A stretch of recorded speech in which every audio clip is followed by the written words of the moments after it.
Producer was Polly Hope. We'll be back next weekend, so do join us again then, here on the BBC World Service. That was the BBC programme from our own correspondent. Good morning, Manitoba, and hello, Winnipeg. If you can see each other out there, that is.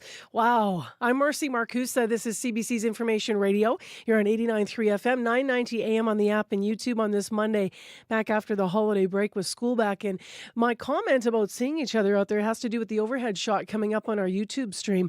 It is very foggy. In fact, there's a yellow level fog advisory that's been issued for extensive fog conditions all morning, continuing throughout much of southern Manitoba. Visibility is expected to slowly improve throughout the morning, and we also are expecting some freezing drizzle. So things could be hazardous, and this is all across the south, the southeast, and all through the Minnedosa Riding Mountain area, and including Winnipeg, as I mentioned on that overhead shot. So that's where we're at. A foggy start to the day. By the way, we're going to be around -5 today, so we are quite mild in the city of Winnipeg. Information Radio, your morning show until 8:37, and let's say good morning to the team. Corey Funk is in directing. He'll be on the air covering the commute and weather. Also, Mr. Brad Lillies makes a return to the early hours. Brad's producing our YouTube stream this morning, so you can wave hello to him there. And Namick helps behind the controls. Good morning to everybody in our Studio 15 control room. All right, Heather Wells is in our news center, and let's begin with headlines for January. Good morning. Good morning. Well, the toppling of Venezuela's president is sparking hope for some of the country's exiles who live in Manitoba. Cristina Rodriguez Benito lives in Winnipeg. She says her home country collapsed in social crisis under Maduro, and she hopes Venezuela now gets to be free. She believes Washington will help Venezuela progress. There are people of other views, and they also protested yesterday in Osborne Village. The Union for Emergency Placement Workers in Manitoba's child welfare system says limited funding and training make it hard for them to do their jobs at times. Shelley Baker at CUPE says it can be challenging for workers to buy food for children considering their budgets. We're going to hear more about that as well in our next local news at 6:30. All right. Thank you, Heather. Thank you. We will also continue to hear from Venezuelans who are living here in Manitoba throughout the program. In addition to the news, we've got a full item for you coming up after 8 o'clock. Plus, what are you going to do with the tree now that you maybe have it down if you celebrated Christmas? We'll give you an idea that will help you feed some hungry goats. And then we're going to look at how to get more sleep in the new year. Stay tuned. World Report's next. Today on Q. 60 years and one intense legal battle later, Burton Cummings and Randy Bachman of the Guess Who have finally won back the rights to their name. To celebrate, the two Canadian legends are getting the band back together. Burton and Randy drop by the studio to share their story. No sugar tonight in my coffee. No sugar tonight in my tea. Q. This morning at 10:30 in Newfoundland. And on the CBC Listen app or wherever you get your podcasts. This is World Report. Good morning. I'm Marcia Young. Venezuela's acting president, Delcy Rodriguez, is changing her tune. Venezuela reafirma su vocación de paz y de convivencia pacífica. Nuestro país aspira. In a statement read out on Venezuelan television, Rodriguez is offering to collaborate with the Trump administration.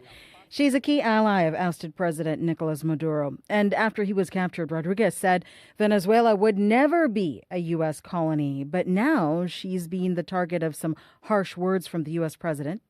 Let's bring in Willie Lowry from our Washington bureau. And Willie, Trump spoke at length to reporters last night about his vision for Venezuela. What did he say? President Donald Trump has been unequivocal. The U.S. is in control of Venezuela.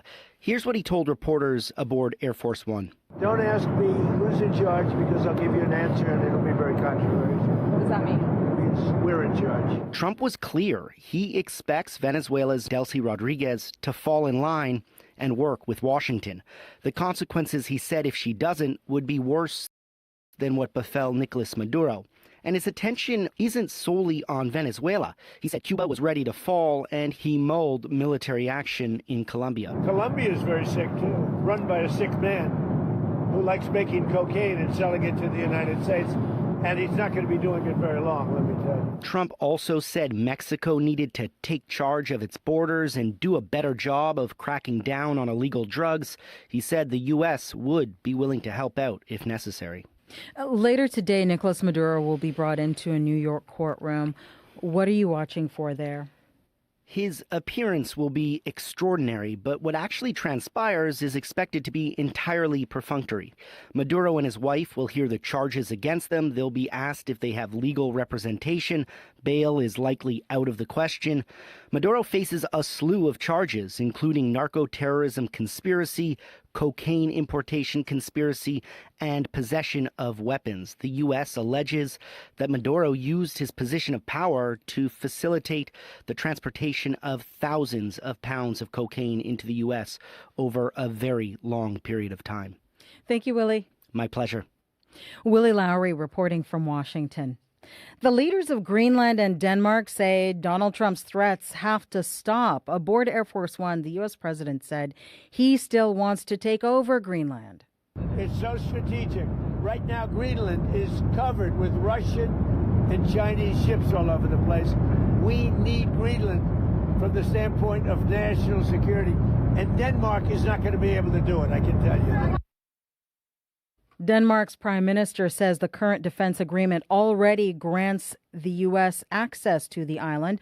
And as a NATO member, Denmark and thus Greenland are covered under the alliance's security guarantees. In a post online, Greenland's prime minister called the notion of U.S. control fantasy. Ukrainian President Volodymyr Zelensky says a high-profile Canadian politician is his new economic development advisor. Former Deputy Prime Minister Chrystia Freeland has been appointed to the role. Freeland has Ukrainian heritage and speaks Ukrainian. She left the Liberal government and Liberal cabinet in September last year to take on a role as Canada's special envoy to Ukraine, but she is still technically a member of Parliament. The war in Ukraine will draw leaders from around the world to Paris this week. Over the next 2 days, officials from countries supporting Ukraine will try to map out a credible path towards a ceasefire with Russia. Canada's Prime Minister Mark Carney will be there for tomorrow's meeting. As Murray Brewster tells us, one of the key issues is security guarantees for Ukraine. Ukrainian President Volodymyr Zelensky speaking after meeting with senior defense and security advisors from 18 nations who are part of the Coalition of the Willing. Their mission is to hammer out the details of security guarantees Ukraine will need going into possible peace talks with Russia. I think the Coalition of the Willing is the greatest success of Ukrainian foreign policy since the start of the war. Matt Schmidt is a national security expert and former instructor at the U.S. Army War College. He says solid military commitments are essential in the absence of Ukraine joining NATO. Russia has made Ukraine's exclusion from the Western military alliance one of its preconditions for peace talks. What's going to be key over the next few days is the shape of those security guarantees provided to Ukraine by Europe and Canada. Will they be credible enough to deter Russia from just taking a breather and then restarting the war at some point in the future? If Zelensky is able to extract an actual security guarantee and back it up with, let's say, enough credible military force, that's something that Putin has to take into consideration. A senior defense advisor to Prime Minister Mark Carney took part in the discussions with Zelensky over the weekend. What Canada can contribute remains unclear. Military leaders of the coalition's roughly 30 nations will meet today to further flesh out plans on how to enforce those security guarantees. The country's leaders meet on Tuesday. Murray Brewster, CBC News, Ottawa. The watchdog for Canada's intelligence and security agencies is sounding the alarm over Liberal budget cuts. Like other government departments, the National Security and Intelligence Review Agency has been asked to find savings of 15%. Catherine Tunney reports. We will have to reduce the degree of scrutiny that we conduct. Craig Forsyth is vice chair of the National Security and Intelligence Review Agency, one of the watchdog bodies that keeps tabs on Canada's secretive intelligence and security organizations, making sure spies and Mounties are behaving above board. But the watchdog says Liberal cuts are putting that work at risk. It's been asked to cut close to $6 million from its budget by 2029. Forsyth says that will likely mean fewer reviews going forward with a lighter touch. at a time when the government is trying to pass legislation that would make it easier for CSIS and the RCMP to get private electronic information. We may not be able to follow every thread to the extent that we currently do. And both those outcomes would be regrettable and I think perilous in terms of the confidence that one can have in the legality and ultimately the efficacy of our security and intelligence community. I think the issue goes beyond just these cuts. Stephanie Carvin is a former national security analyst. She points out a promised review into how national security agencies are kept accountable is overdue. And so far that hasn't been done. So it's hard to actually know the impact that this will have without that review that was promised in legislation in 2019. Public Safety Minister Gary Nandasangri says he'll work with NCIRA, but made it clear cuts are coming. Catherine Tunney, CBC News, Ottawa. Starting today, thousands of public service workers in Ontario are required to be in the office full time. The provincial rule applies to people working in everything from education and healthcare to government ministries. As Nama Weingarten reports, going back to the office is not popular with union leaders. The financial district in downtown Toronto about to get a bit noisier. Thousands of Ontario public servants saying hello to 2026 and goodbye to their hybrid work schedules. The Doug Ford government hoping that bringing workers in 5 days a week instead of the 4 mandated in the fall would not only boost the economy, but also productivity. Though J.P. Hornick, president of the Ontario Public Service Employees Union, isn't buying it. This was a mandate that is unnecessary, it's punitive to workers, and it will also decrease productivity in services that Ontarians rely on. Aside from commute times and childcare arrangements, concerns were also raised on whether there will be enough office space for everyone. According to Hornick, that's the case for the LCBO. And so they're going to have to delay the return to office mandate. Meanwhile, Jamie West, the Ontario NDP Labour critic, is calling the move a distraction. Most people are more concerned about keeping their jobs than having the Premier fight about where people go to work or don't go to work. In a statement to CBC News, a spokesperson with the government says it's working to find more office spaces. When asked whether it has concrete data about how hybrid work impacted productivity, the spokesperson said the decision to bring workers back was to ensure the Ontario Public Service is representative of the people and businesses it serves, adding the return to full-time work in person is aligned with the standards set in other jurisdictions. In Alberta, public service workers are facing the same fate in February. Nama Weingarten, CBC News, Toronto. Award season is starting to heat up. The Critics' Choice Award for film and television were handed out last night. Canadian Seth Rogen was named Best Actor in a comedy series, and his series, The Studio, was named Best TV Comedy. This is so nice as someone who deeply cares what critics think of them and their work. This is like what I'm looking for. I can cancel therapy this week. This is like... I'm good. I'm fixed. I'm fine, I think. The Critics' Choice Awards are presented by a group of more than 500 broadcast journalists. And that is the latest national and international news from World Report. I'm Marcia Young.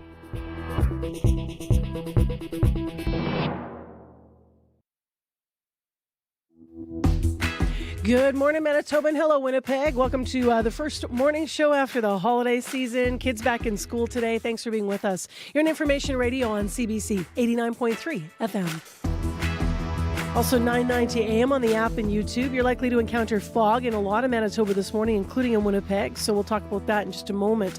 This hour on the program, we're going to talk about who's making a lot of money this year. We have a report coming up that looks at how many people are the highest paid. Canada's highest paid CEOs make about 250 times more than the average worker, and that has grown, even if you look back at stats to the 80s and 90s. And so we're going to find out why. Is this economic or what's gone haywire? In addition, this hour on the program, the frigid weather will not be here this week, but it's certain to return this month. Why does it seem that you see a lot of young people still walking around with those jackets open? We're going to hear from some high schoolers locally. Stay with us. As I mentioned, though, today will not be that kind of weather. Our high today is -5 in Winnipeg. Heather Wells is in. Before we get into more weather, she's got our news this morning, our headlines. Good morning. Good morning. While taking to the streets over Washington's actions in Venezuela, more than a dozen people protested in Osborne Village yesterday, critical not only of Washington's use of force, but also of Canada's response. Meanwhile, Cristina Rodriguez Bonito is from Venezuela but lives in Winnipeg. She says her country collapsed in a social crisis under Maduro, and she hopes Washington will now help Venezuela progress. People from Pimachikamak Cree Nation are eager to go home, but they still don't know how much damage they will face. They now have, according to leaders, 1,000 homes that have been compromised and around 200 unlivable. After that power outage, once power was restored, they were left with frozen pipes, burst pipes, sewage problems. We're going to hear the latest in our next local news coming up at 6:30. Heather, I know you've been living with the weather longer than I have, so the fog extends over most of southern Manitoba, right? That's true. Southwest Manitoba, southern Manitoba, Red River Valley. Winnipeg not included in this advisory, but you mentioned it, we are foggy. Yeah, I know. So that's the, where it's the unofficial fog here, I guess, but still happening. All right, thank you. Thank you. So as Heather mentioned, that is quite a large, extensive area, and this fog is going to continue the advisory for most of the morning. Be careful when you're traveling, and also because we're expecting some freezing drizzle in a lot of places with this mild weather. So the combination of those two things can, of course, be a challenge. So that's the big thing. In Winnipeg, in terms of the actual feeling out there, it's going to feel pretty mild, a high of -5 today. In fact, for the week, it's mild, -6 tomorrow, -3 by Wednesday with lots of sunshine. Today, though, we'll get that cloud cover. You can see that fog on our overhead cam. And we have a 30% chance we'll also see some light snow or freezing drizzle a little bit later. This should all calm down around noon in terms of the fog. Over in Brandon, just because it's our first on air good morning, I'll just let you know that you're looking for -4 today with freezing drizzle and fog, and so that's what's expected. Much colder up in Thompson. By midweek, you're going to be around -14. Corey's in with a quick look at the tee up for traffic. Hi. Hello. Yes, so far in the city, haven't heard of any major issues, but besides obviously maybe a bit of fog, and especially on those highways as well. But it looks like the worst conditions this morning, according to Manitoba 511, are up north around Flin Flon, Cranberry, the Paw, and all the way to Grand Rapids as well. So heads up if you're there. Might be some covered conditions, some poor visibility. Other than that, things seem to be going pretty okay so far. But if you do see something going on, you can give me a call on the CBC commuter line. That number, 204-788-3093.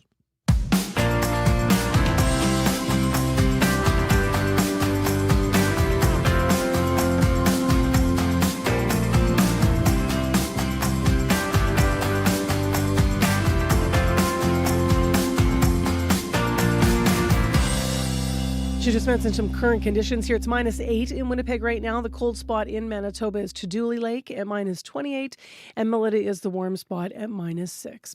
Well, as I mentioned, it's back to school this week today, and although this week will be mild, we know there's more frigid weather in store. It is January after all. That means we're in for a familiar sight. Young people standing in cold weather with their jackets wide open, that is if they're even wearing jackets. It seems they're impervious to the cold, and we wanted to know how they do it. So last winter, we sent Jim Agapito to Grant Park Mall to talk to some young students on their lunch break. I'm Adam Dakota. What grade are you in? Grade 12. Can you describe for me what you're wearing right now? I'm wearing a work jacket from Mark's Warehouse with just a basic hoodie underneath, some sweats, and some nice Vans to help me keep me warm in the winter. But even with that, it's so cold out, you just end up freezing. I've actually started wanting to wear a scarf soon because of it. I see what you're wearing. Are you not cold? Yeah, somewhat actually. I'm still cold. My face is like frozen basically, but by my legs and everything else is pretty warm still. But yeah, it's really cold out. Rhea Dewick. I'm in grade 10. Can you describe for me what you're wearing right now? A very, very puffy jacket, and I couldn't find my ski pants, and then 2 sweaters under it as well. Are you cold right now? Oh yes, I'm freezing. Your jacket's open though. Can you tell me why it isn't done up? I was too cold to zip it up, so I just hid my hands. Ethan. What grade are you in? 12. I'm just wearing the sweaters, shoes, and cargo pants. So runners, no jacket. Are you cold right now? No. You're not cold? How come? I don't know. I don't get cold easily. Brooke Hannigan. Can you tell me what you're wearing right now? A coat and regular clothes, so. I see that you're not wearing gloves. Any reason why that was a choice? I don't know, I just couldn't find any. Okay, I got to ask, an older generation thinks sometimes younger people like yourself are always ill prepared and not dressed for the weather. You're laughing. What do you say to that?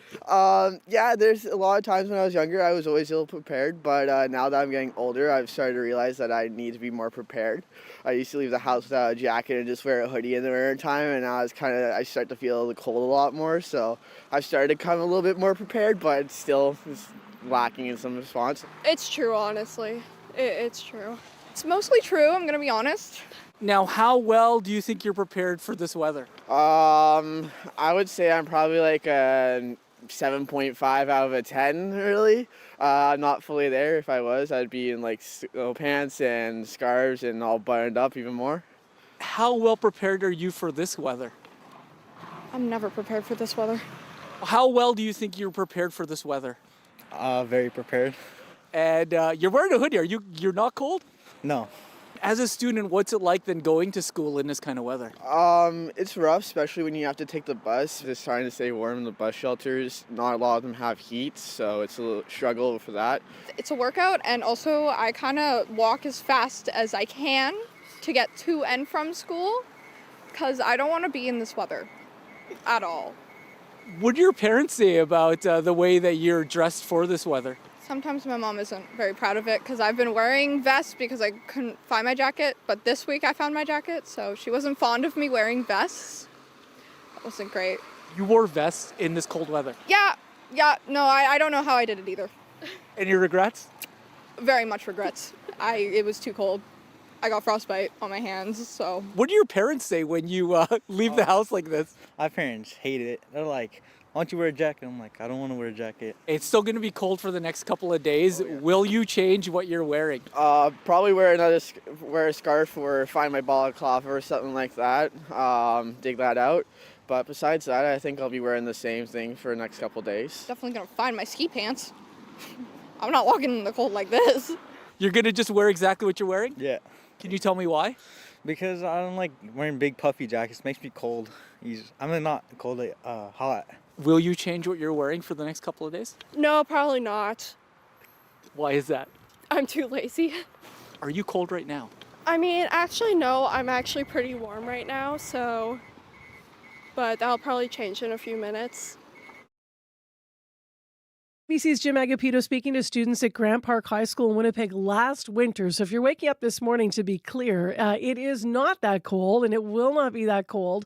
But maybe this is a wake-up call because students are back at school this week. And when it gets cold later this month, why don't they dress warmer?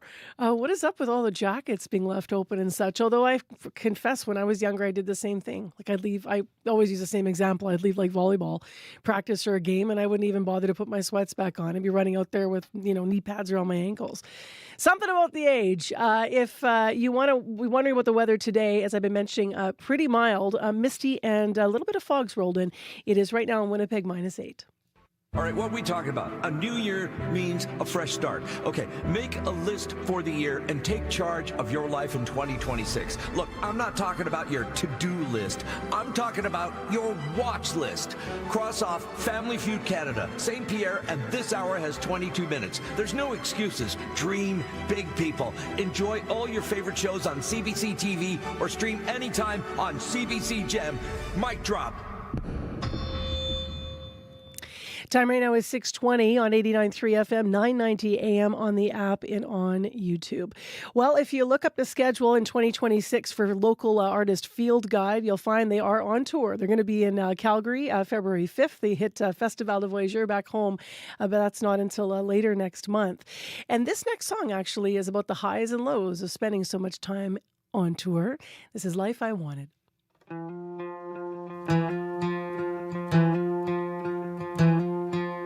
Woke up with the daylight after a good day and a long night. I'm tired, but it's alright. I'm living again. Loading up the rental and trying to be gentle with my sister on the telephone. She's feeling down again. I got the life that I want. I'll have some time in August.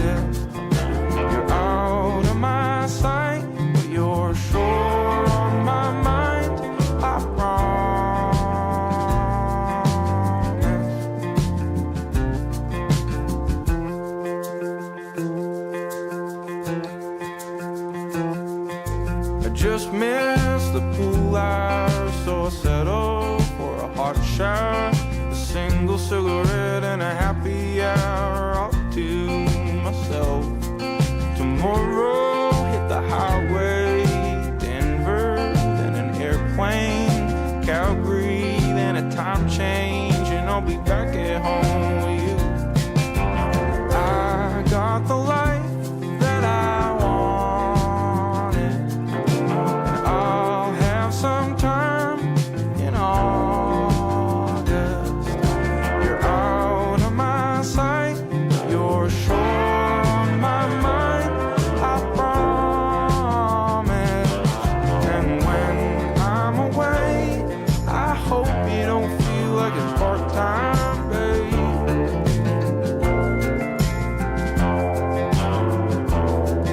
Yeah, when I'm away, I hope you don't feel like it's part-time, babe.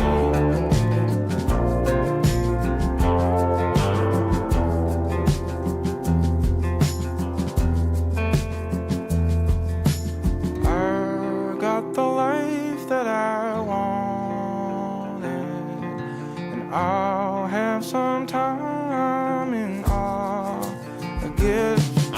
You're out of my sight, but you're sure on my mind, I promise. You're out of my sight, but you're sure on my mind, I promise. Winnipeg's Field Guide, Life I Wanted. Appropriate lyrics. Did you hear the line where they sang Calgary in a time change and I'll be back at home with you? Well, that's what's going on in February for Field Guide. They do play in Calgary on the 5th, and then they are playing Festival de Voyageur back here at home on February 15th. So that's coming up next month. Good morning, everyone, and thanks for joining us this morning. I'm Marcy Marcusa. You're on 89.3 FM, 990 AM on that app and on YouTube. If you have been on YouTube, you're looking at the overhead cam, and what you're seeing is actually Environment Canada describing it as mist. So kind of a foggy mist is what we're saying. We're not in the fog advisory actually zone in Winnipeg, but it sure is challenging downtown. Now, probably when you're at street level, we're looking at an overhead cam. It's not too bad, but just note that. We're going to get some freezing drizzle today in Winnipeg. Our high is going to be right around -5, and that's what we're looking for your forecast for the first full week back at school here in January after the holiday break. Over in Brandon, your high is going to be -4, and then up in Thompson, a 60% chance of flurries for you today. And your wind chills are going to be cold. So your high is -20, but if you're in Thompson, wind chills are -30 this morning and around -24 this afternoon. It is also an official fog warning for parts of Manitoba, as I mentioned. So this includes more of the central, southwest, southeast. So we're talking about Steinbach area, Morden, Carberry, Austin, and then also Melita and extending through Russell and up through Riding Mountain as well. Well, next on the show, how much are you going to earn when you go back to work today? Top CEOs in this country now earn about 250 times more than the average Canadian worker. And to break that down, they make about $7,800 every hour. Meaning a little over 8 hours of their time is equal to probably an entire salary if you're lucky enough to earn $65,000. Every year, the Canadian Centre for Policy Alternatives calculates the wage differences between leading CEOs and the rest of Canadians. It advocates for higher taxation for the super rich. For more, we are joined this morning by David McDonald. He's a senior economist for the Canadian Centre for Policy Alternatives. Good morning. Good morning. So, tell me a little bit about, why this is happening, especially when you look at stats passed through the decades. Yeah, I mean, CEOs have always been paid more than the average worker. That's not new. It's a gap that's new. In the 1980s, CEOs made about 50 times what the average worker makes. In the 1990s, it's about 100 times. Today, as you said, we're closing in on 250 times. And so the gap is what's growing here. Now, the question is, what's different today versus the 60s and 70s where this gap was much smaller? Certainly, the culture is different. So it just wasn't acceptable back then to be paid that much more than your workers. These types of cultural constraints do still exist in some places like Japan, where you see a much smaller gap between CEOs and the average worker. The other thing that was really different was we just taxed the rich a lot more in the 1960s and 70s. So you could pay your CEO more if you wanted to, but they just end up paying that all back in taxes. So that's very different from the situation today. What are the consequences of a big gap? Well, some of the consequences are this, pessimism of the average worker towards what happens when the country does well, when you see the GDP statistics go up, for instance, or your company announces they had a great quarter. The question is, who benefits from that? Is it the average worker? Do they see big benefits from big raises? Or is it just the CEO, the folks at the top, and the shareholders that benefit?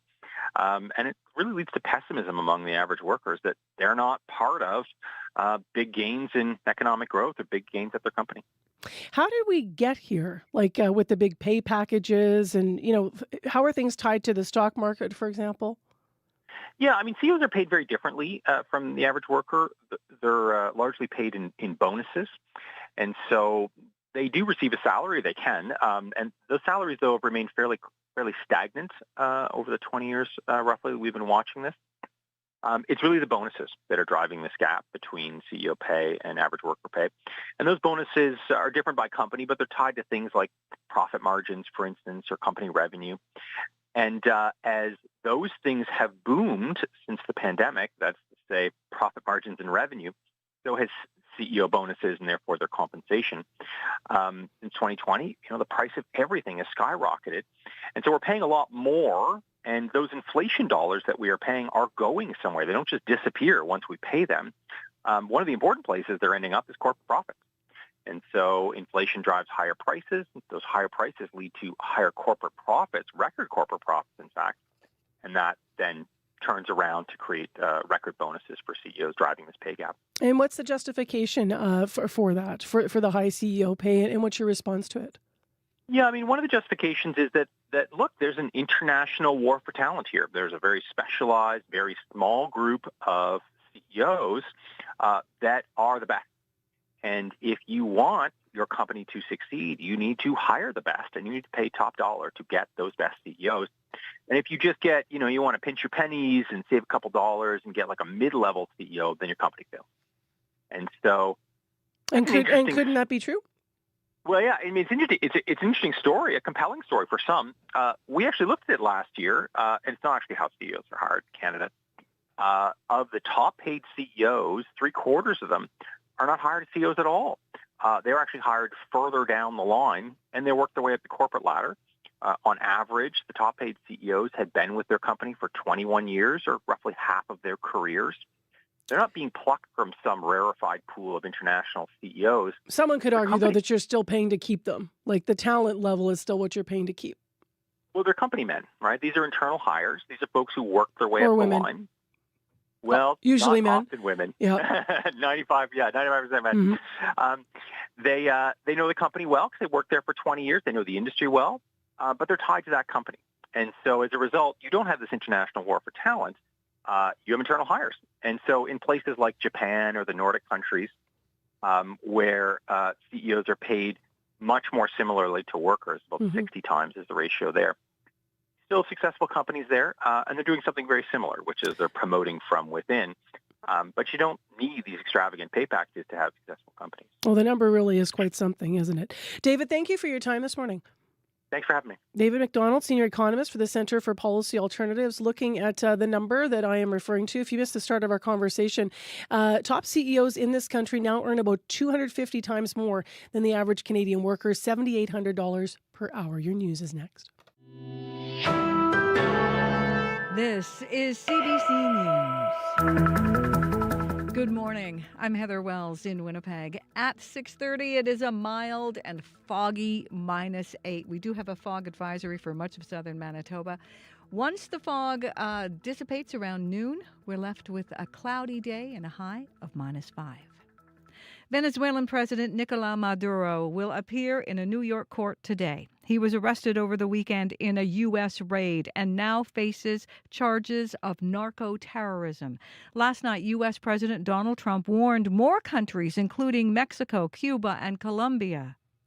Colombia is very sick, too, run by a sick man who likes making cocaine and selling it to the United States, and he's not going to be doing it very long, let me tell you. Trump also repeating his desire for the U.S. to take over Greenland, a move the Danish territory has rejected. Now, here in Winnipeg, more than a dozen people protested America's intervention in Venezuela. The Canadian government has refused to condemn this U.S. attack for what it is, a criminal act of state terrorism. Shame! Protesters in Osborne Village against Washington's use of force and also critical of Canada's response. Ivan Pankratz is with the Winnipeg Peace Alliance. Trump, goes into a sovereign nation and kidnaps their president. I would at least expect bare minimum some milquetoast statement of condemnation, but I guess that's too much to ask. Prime Minister Mark Carney says Canada stands by the right of Venezuelans to build their own future. You can hear the latest on Venezuela as well as other national and international news coming up on World Report at 7.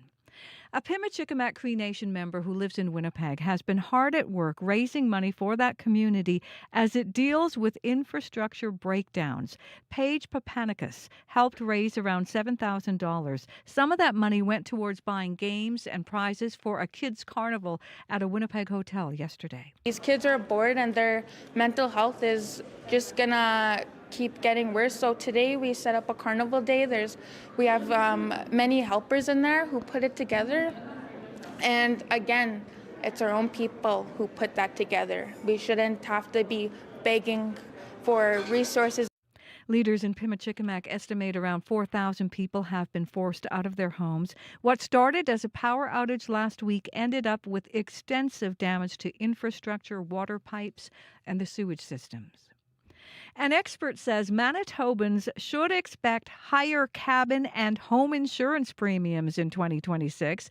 It comes after a wildfire season that claimed at least 130 properties last year, forcing more than 32,000 people to flee their homes. CBC's Rosanna Hempel reports. The word excruciating comes up. Leanne Ross Martin's family cabin in the RM of Lac de Bonnie was destroyed in a wildfire last May. She and her husband didn't have enough insurance to replace everything, so they began shopping around for a more comprehensive policy. But they discovered many providers didn't want to take them on due to the complete loss of their cottage and the wildfires. I went through 1, 2, 3, 4, 5 places until I finally got somebody who would sit down with me. Their new annual premium is about $1,000 more than the last one. It's a pattern of increasing rates amid extreme weather events, one expert says Manitobans should expect in 2026. Insurance is a business, and they're going to be looking to recoup those losses. The University of Waterloo's Jason Thistlethwaite says owners may also encounter new caps on payouts or exclusions in their policies. He's renewing calls for a national property insurance program. Rosanna Hempel, CBC News, Winnipeg. Demonstrators in Winnipeg draped their cars in Iranian flags in a display of solidarity with protesters in Iran. More than a dozen demonstrators chanting outside the Canadian Museum for Human Rights Sunday. Shala Shoai says her home country's dire situation is also impacting those living abroad. Our family, our friends, our compatriots that are fighting for their human rights. Some people pointing that it's about the economy. It's not just about the economy. It's about everything.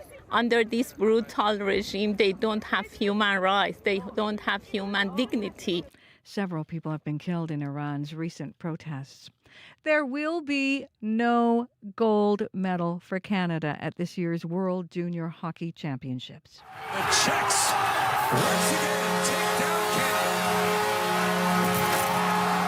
In Minnesota last night, the Czech Republic beating Canada 6-4. So the Czechs will play Sweden tonight in the gold medal game, and Canada will play Finland for the bronze this afternoon. It's the third year in a row the Czech Republic has knocked Canada out of gold medal contention.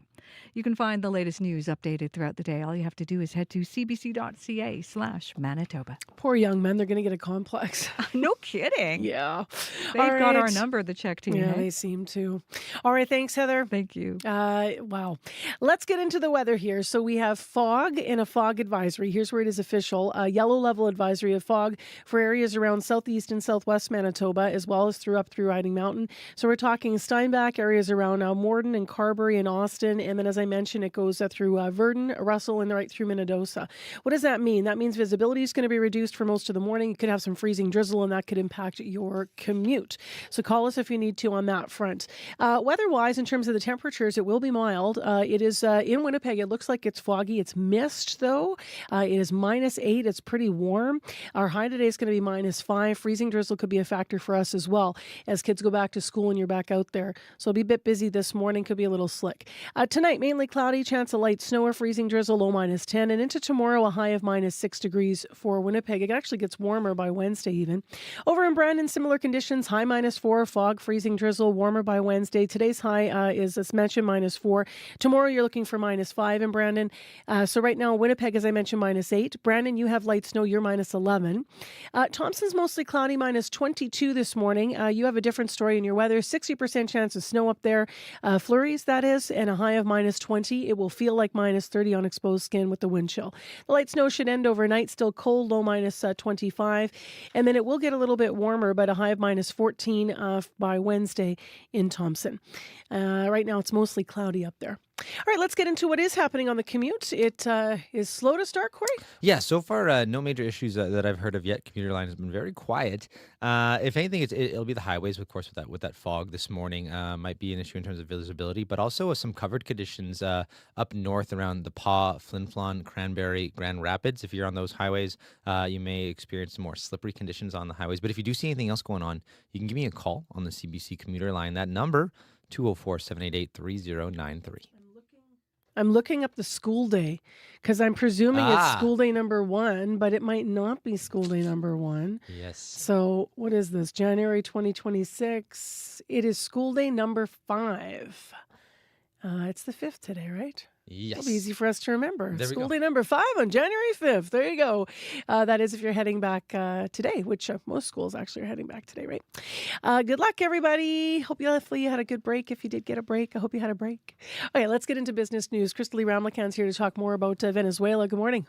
Hey, good morning, Marcy. So what's the impact that could be felt in Canada's oil sector after Nicolas Maduro was taken? Well, some political scientists say U.S. President Donald Trump's interest in transforming Venezuela's oil-rich sector has not shaken up Canada's oil industry yet.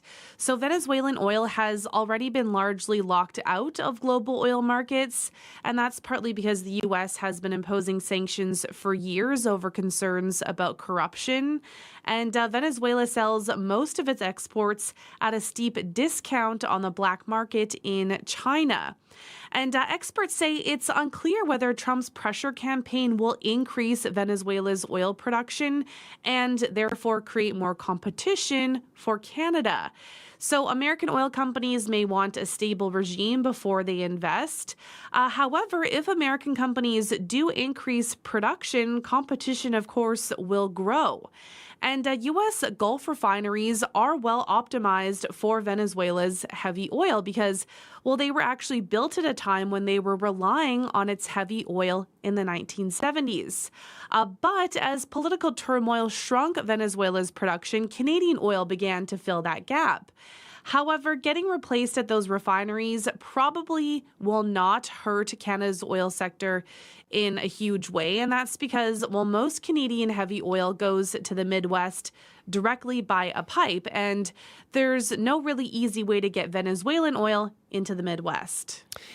Drug companies, meantime, to another story in Canada, are allowed to make lower-priced generic versions of the drug Ozempic as of this week. So when can people expect that to be available? Well, experts say patients should not expect it to be available for at least a few months. So Health Canada has received 9 submissions seeking approval to make semaglutide, which is the active ingredient in Ozempic and Wegovy. And some experts say a generic medication is unlikely to be approved until late spring or early summer. When it does happen, though, based on generic pricing models in Canada, patients can expect the drug to be priced as low as 35% of the brand name cost, which can be a few $100s a month. So that might be some positive news for some people who are interested or have been prescribed the drug, but cost has stood in their way. And there will be likely multiple generic medications competing with each other.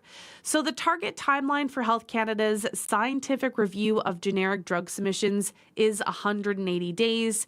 And that doesn't include any extra time required of Health Canada asks for more information from a company. And Canada is actually the only country where Novo Nordisk allowed its patent to expire. So the company says more than 1 million patients in Canada are taking the brand name medications.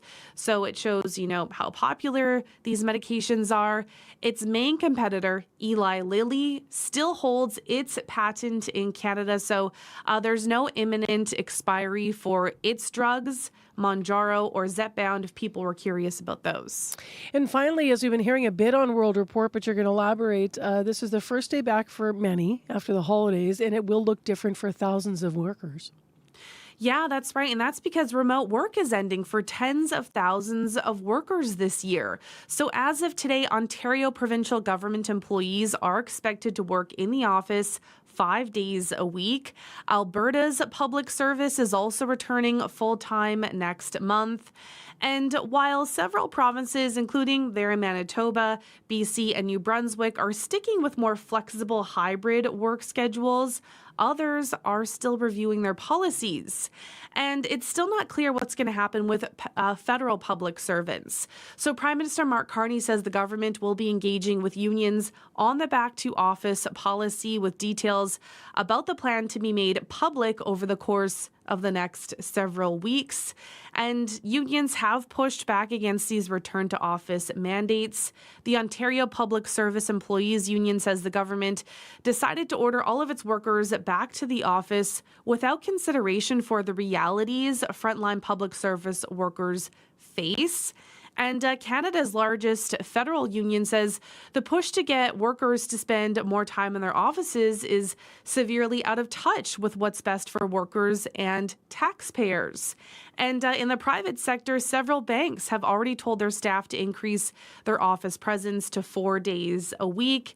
And Amazon is requiring its corporate staff to be in the office 5 days a week. All right, Crystalie, thank you for this. We'll talk to you tomorrow. Okay, thanks, Marcy. Crystalie Ramlicam with our business news. And let's open the phone line on that last topic. What do you think of remote work? So are you one of those people that's in the camp of, everybody should be back in the office? I believe there's more productivity. And I know there's studies both ways, actually, that look at both things. And maybe it depends on the kind of work. Or are you in the camp of, all employers should just be more flexible because it's 2025 and we've proven we can do this. And there's also studies that show there can be more productivity at work, right? Productivity levels aren't unchanged, rather, if people are at home. So you can find studies to prove anything. We're just wondering what you're thinking about it and what your experience has been in Manitoba with remote work. 788-3205. Love to hear some calls. 204-788-3205.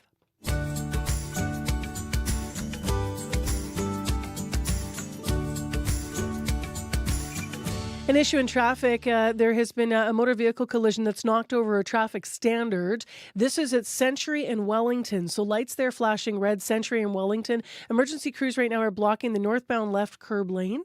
And so if you need to update that or other issues, 788-3093, and watch for the fog all across parts of southwestern Manitoba and through Riding Mountain.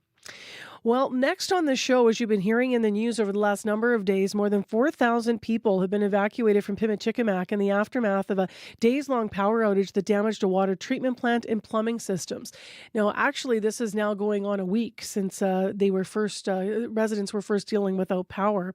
So the power's now back on, but the First Nation is facing this infrastructure crisis. So frozen pipes are bursting. They're causing flooding in many homes. The chief told us last week this was the worry. There's no sewage backup. Most homes don't have running water. Chief David Monia says hundreds of homes have been severely compromised, and Pimicikamak needs more plumbers, carpenters, and engineers, along with military support. CBC's Gavin Axelrod over the weekend talked to some evacuees who are here in Winnipeg. Jessica Barkman and Renee Brightnose, they're awaiting any news of when they'll be able to go home. How are you feeling right now, being? I feel exhausted, and also I feel anxious because I spent 3 months in Winnipeg this past summer from the fire evacuation, and the thought of having to unknown stay how long I'll be in Winnipeg, I'm very anxious because of my 3 children will be cooped up again in the hotel rooms.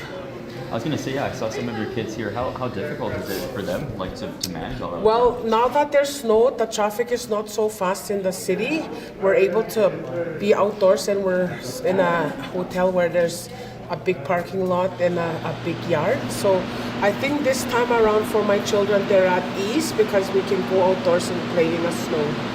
How do you kind of tell like kids, hey, we're gonna have to get up and evacuate again? Like, how do you explain that to them?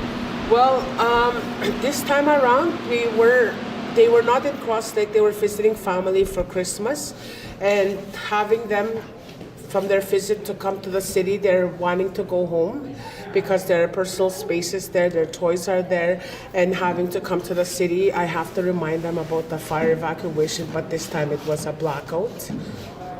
I'm sure you've seen some of the videos online of people's pipes and stuff bursting. Do you know how like your home is doing right now? Actually, we just got a bad news for my sister's home. It's been flooded. The water pipes have busted, and our family members have access to our houses, and they found out that my sister's house has been flooded, and her nice wooden flooring is damaged now. How difficult is it? I know like lots of people celebrate New Year's all together as family. How kind of difficult was it to have to be like evacuated during that time? Okay, we are a very known family in our community, and we have we had events going on within our family where we sing Christmas carols. This time around, we couldn't really do that for the New Year's, and it's a tradition that we carry on, but this year it was difficult because due to the power outage. Just one of my last questions. How kind of difficult is it for you wanting to go home but sort of not knowing what you're going to come back to and not really knowing when you're actually going to be able to get back? Well, the most heartbreaking part for me right now is as my sister and my mother repaired their own homes with their own money and having to fix their own homes the way they want to fix it, and now they're damaged due to water pipes being busted. And also a sewer backup, the smells in the homes, all that money all the hard work that was to fix those homes really nice are damaged today. And it's very heartbreaking because we don't know when we're going to go back. We don't know if our kids are going to go back to their education. Are they going to stay in Winnipeg for education? Are we ever going to come back to a normal area right away for our homes? Maybe my sister can't even go home because of the water pipes and the flooring of her house. Who is going to be responsible for this? Is Manitoba Hydro going to come up and say, we'll repair that for you? We could have fixed this. And then again, finding out the hydro poles, the hydro lines has aged. We were neglected by Hydro not to maintain everything. None of this wouldn't have happened if it wasn't for the lack of Manitoba Hydro. How's it been being here in Winnipeg and being... Very lonely. We miss our homes, and we have kids here with us that I really want to go home. As of yesterday, the power is back on. How has that made people feel? Well, we were happy when we were told that the power was on. But the other thing is that busted the pipes, and I have family back home that I asked them to go check our houses, me and my daughter. And they found my house, there's a smell of sour, and there's no heat. And my daughter's house covered with water on the floor. What did you hear from people who sort of were braving the cold for a little bit before coming to Winnipeg? What was their experience like? Well, when I talked to my friends, some of my friends and my family members, that even my sister, they had generators, and all my family went there to her house, but the generator was only limited with heat. So they said they had a hard time. It's a good thing they had that you call the propane cook stove. That's what they use, but it's only a small stove. And one morning she said when they woke up, the generator was off and it was cold inside. It was they have to leave Cross Lake that day when that generator turned off 5 o'clock in the morning. How difficult is it for folks here kind of wanting to go home but not knowing when they'll be able to actually get back there? Well, people that I talk to here are very they want to go home, but they don't know what they're going to be expecting when they get home.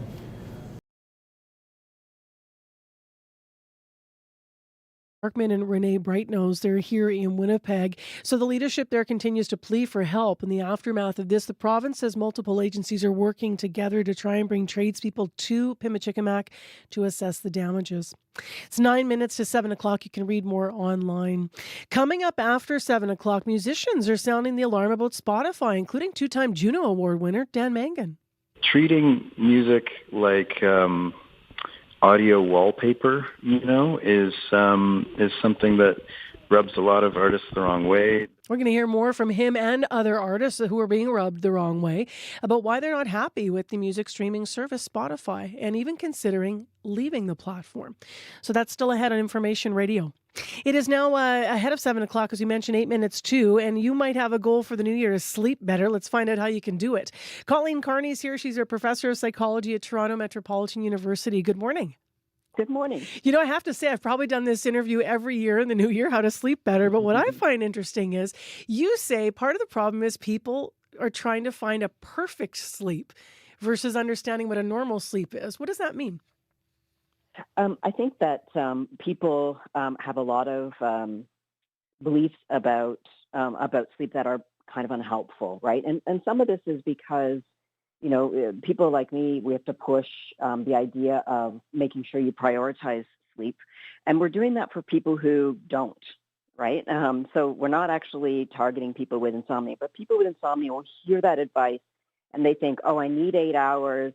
There's something I need to do in order to sleep. And it actually increases anxiety and preoccupation. And that's one of the major causes of chronic insomnia. What is normal in terms of a nightly pattern? Should we be waking up? Should it take some time to fall asleep? Can you put us through a night? Oh, I love this question. So first of all, it's normal to spend up to 30 minutes awake before you fall asleep. That's completely normal. It's normal if you add all the time, once you do fall asleep, if you add all the time throughout the night up, getting up to pee or just having a little bit of time awake, it's normal to spend up to 30 minutes awake during the night, and that really surprises people. And it's normal to even have a bad night up to a couple of times a week. And I think that people assume that when this happens, that something is really wrong, and then they start to try and solve the problem. And if you're going to go on the internet to do that, it's going to give you advice that actually is going to make it worse. What kind of things make it worse? First of all, I would say any attempt to force sleep to happen, right? Like, oh, I'm going to take this supplement. I'm going to, get this gadget. I'm going to, anything like that. Your body has a natural built-in way to compensate for sleep. But unfortunately, it compensates for lost sleep with deep sleep, which you're not aware if you're getting or not more sleep. And so when people are looking to see if the next night they get more sleep and they don't, they become anxious and they try to pursue it. So they'll go to bed early, they'll hit the snooze bar a couple times in the morning, they'll try and nap. And this sort of pursuit of more sleep, which is more time at rest, actually sends the opposite message to that system that makes up for lost sleep. It actually says to produce less deep sleep and less recovery. So this kind of sneaks up on people. Well, what is the best advice for folks then? Unfortunately, the best advice is super boring. It's a lot what we do with little kids, right? So we say, try to standardize your get out of bed time 7 days a week. Otherwise, you're simulating what happens in jet lag. Be physically active during the day if you can get some outdoor time, because the blue light from the sun is actually important. And try to have a wind down period of about an hour, which really just means you do something enjoyable in that last hour, right? So don't be doing anything about work. This will set the stage for good sleep. And occasionally you're going to have a bad night, but that's normal. But anything more than that really can create some preoccupation with sleep. Is that last hour critical because adults have their brains running? If we're putting work in our brain right before bed, that's what's going to stay there? Yeah, exactly, right? So during the day, I'm Dr. Carney. I'm solving problems and putting out fires, and I'm always having to be thinking ahead. that kind of thinking is not conducive to kind of winding down. So in the last hour, I'm just calling, I'm watching trashy TV, I'm, doing the things that I want to do, and it gets me out of that mode. Love that. Great advice, Dr. Carney. I'll let you get back to your day job, and I wish you a good rest tonight. Thank you very much for the interview. Thank you. That is Colleen Carney. She's a professor at Toronto Metropolitan University, and we reached her this morning in Toronto. Thanks for joining us. You're on Information Radio on 89.3 FM, 990 AM on that app and YouTube. If you are just getting up, it is about 3 minutes to 7 o'clock. And let's go to Heather Walsh. She's in our news center with headlines this morning. Good morning. Well, a number of protests in Winnipeg yesterday, one of them over the toppling of Venezuela's president, sparking hope for some of the country's exiles who live in Manitoba. Cristina Rodriguez Benito lives in Winnipeg. She says her home country collapsed in social crisis under Maduro. She now hopes Venezuela gets to be free, and she believes Washington will help Venezuela progress. Meanwhile, a protest in Osborne Village was critical of the U.S. action in Venezuela and of Canada's response. More than a dozen people demonstrated outside the Canadian Museum for Human Rights. They want to draw attention to what's happening in Iran. Protests in the country of Iran started in response to the dire economic situation there. So we'll hear more on the protests here, as well as other local news coming up at 7:30. Okay, Heather, I want you to guess what's coming up. It's about an animal. I'm going to do my best impression. You ready? Okay. What does it sound like? It sounds like you trying to be some sort of animal. Like some kind of dying cat. Okay, it's a goat. It's a goat. It's a goat. Okay. I was going to say sheep, but you're not sheepish. No, I'm actually pleased that you guessed sheep. Coming up, we're going to talk about if you have that holiday tree left, if you had a Christmas tree, where you can take it to the goats. You're so funny. Okay, I'm done with that now. So that's still ahead on the show. Also, switching to more serious matters, we are going to build on what Heather mentioned. We're going to hear more from Venezuelans. That's still ahead in the program, so you'll stay tuned for all of that. Plus, we have that special report that I mentioned about local musicians who've resolved to leave Spotify in the new year. We have a special report from CBC's May McKillop, who's actually behind the controls today, but she brought this to us last week, so we're going to bring you all the details of what she found. She spoke to a number of musicians, not just Juno Award winner Dan Mangan, but a number of local musicians and as well. So stay tuned for that. Right now, misty, foggy in Winnipeg. -8, though we're not under the fog advisory, which does extend for the yellow level advisory through Steinbach, all through Morden, up through Riding Mountain. We're talking southwestern Manitoba and south central Manitoba. And so that fog at times could cause trouble with visibility. With light drizzle, it could also be an extra layer of challenge.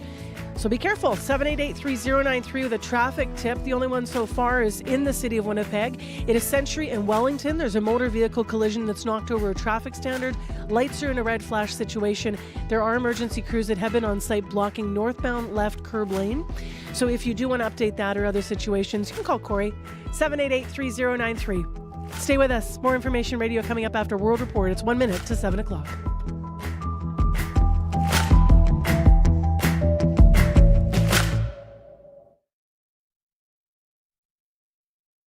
The CBC Nonfiction Prize is one of the most prestigious writing prizes for original unpublished works in Canada, and it's now open. Up for grabs, cash prizes from the Canada Council for the Arts, a 2-week writing residency at the Banff Centre for Arts and Creativity, and your work published on CBC Books. Contest closes March 1st. The 2026 CBC Nonfiction Prize. For rules and more, go to cbcbooks.ca. This is World Report. Good morning. I'm Marcia Young. Venezuela's captured president has arrived at a federal courthouse in Manhattan. Nicolas Maduro will face drug and weapons charges. This is the start of a legal battle after he and his wife were captured by the U.S. military. U.S. President Donald Trump is signaling this is the start of big changes for Venezuela. Right now, what we want to do is fix up the oil, fix up the country, bring the country back, and then have elections. Last night on Air Force One, Trump threatened to launch a second military strike on Venezuela. He says Maduro's replacement must cooperate. Freelance reporter Manuel Rueda is in Bogota in neighboring Colombia. Manuel, Venezuela's acting president, Delcy Rodriguez, has put out a statement. What is she saying?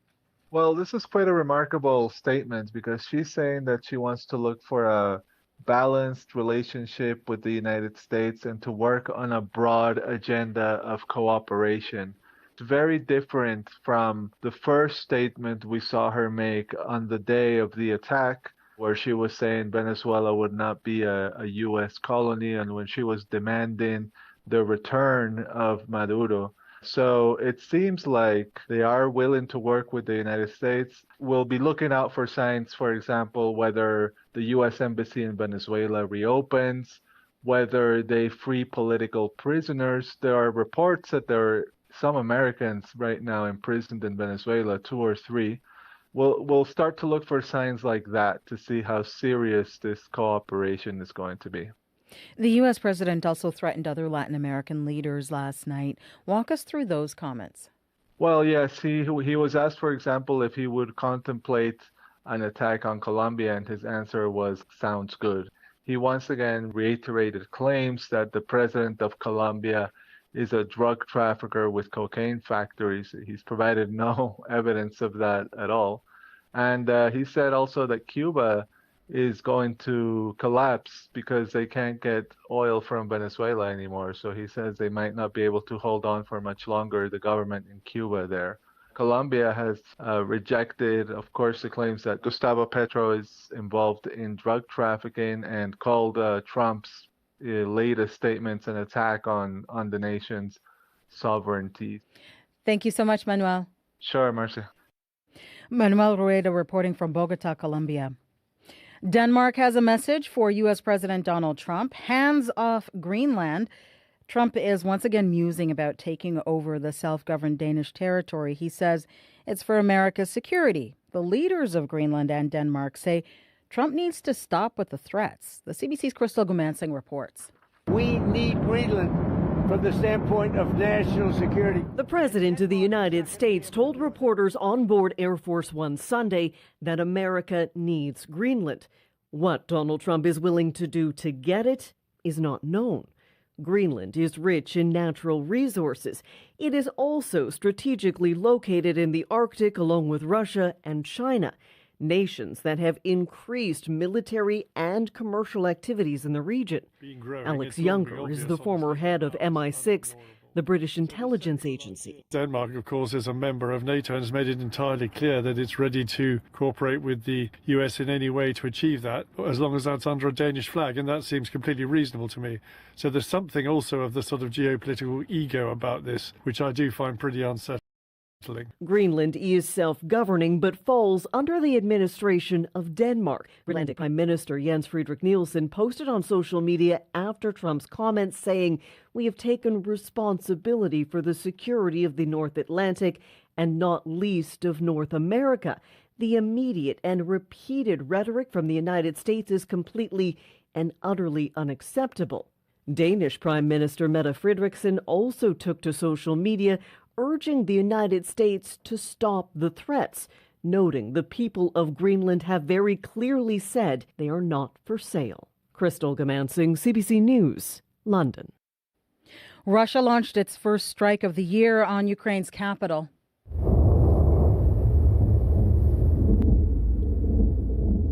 Explosions could be heard over Kyiv. Officials say at least 2 people are dead.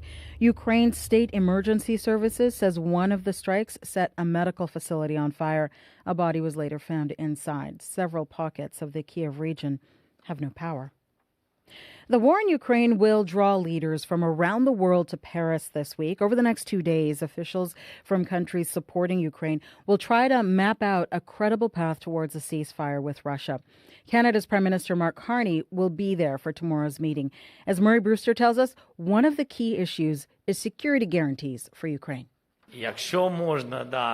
Ukrainian President Volodymyr Zelensky speaking after meeting with senior defense and security advisors from 18 nations who are part of the Coalition of the Willing.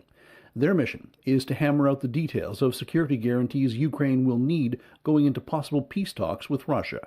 I think the Coalition of the Willing is the greatest success of Ukrainian foreign policy since the start of the war. Matt Schmidt is a national security expert and former instructor at the U.S. Army War College. He says solid military commitments are essential in the absence of Ukraine joining NATO. Russia has made Ukraine's exclusion from the Western military alliance one of its preconditions for peace talks. What's going to be key over the next few days is the shape of those security guarantees provided to Ukraine by Europe and Canada. Will they be credible enough to deter Russia from just taking a breather and then restarting the war at some point in the future? If Zelensky is able to extract an actual security guarantee and back it up with, let's say, enough credible military force, that's something that Putin has to take into consideration. A senior defense advisor to Prime Minister Mark Carney took part in the discussions with Zelensky over the weekend. What Canada can contribute remains unclear. Military leaders of the coalition's roughly 30 nations will meet today to further flesh out plans on how to enforce those security guarantees. The country's leaders meet on Tuesday. Murray Brewster, CBC News, Ottawa. Ukrainian President Volodymyr Zelensky says a high-profile Canadian politician is his new economic development advisor. Former Deputy Prime Minister Chrystia Freeland has been appointed to the role. Freeland has Ukrainian heritage and speaks Ukrainian. She left the Liberal cabinet in September last year to take on a role as Canada's special envoy to Ukraine, but she is still technically a member of Parliament. In homes across Pakistan, gold has long symbolized wealth and tradition. It is worn for weddings and important social occasions, but gold jewelry is now unaffordable for many people. Skyrocketing prices are making silver the new choice. Hiram Mustafa has the story from Islamabad. In Islamabad's jewelry markets, the once familiar sound of jingling gold bangles is fading. Shops that once bustled with customers during wedding season are now quiet. As gold prices hit record highs, a new tradition is taking hold. Silver is now the first choice for many. Jewelers say they haven't seen demand like this in decades. Heritage designs in silver are back in fashion and are widely loved in our culture. For generations, gold has been a trusted investment in Pakistan, worn, gifted and saved. Gold prices climbed sharply last year, rising from around $2,600 an ounce in January to more than $4,000 by October. In response, jewelers are adapting, with even the most high-end stores offering what's being marketed as heritage silver in a bid to attract customers. For example, a silver bridal set cost around $1,000, while the same set in gold can cost between $3,000 to $4,000. Silver may not replace gold status, but for many Pakistani families it offers a way to preserve tradition without breaking the bank. Hira Mustafa for CBC News, Islamabad.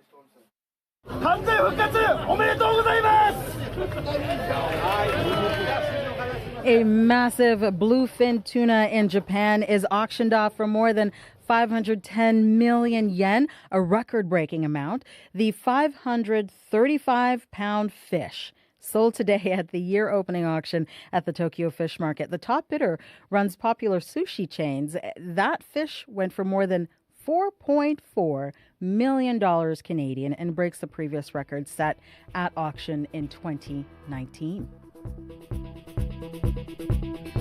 That is the latest national and international news from World Report. For news anytime, cbcnews.ca. And if you like the World Report podcast, please follow us and tell a friend. It helps spread the word. I'm Marcia Young.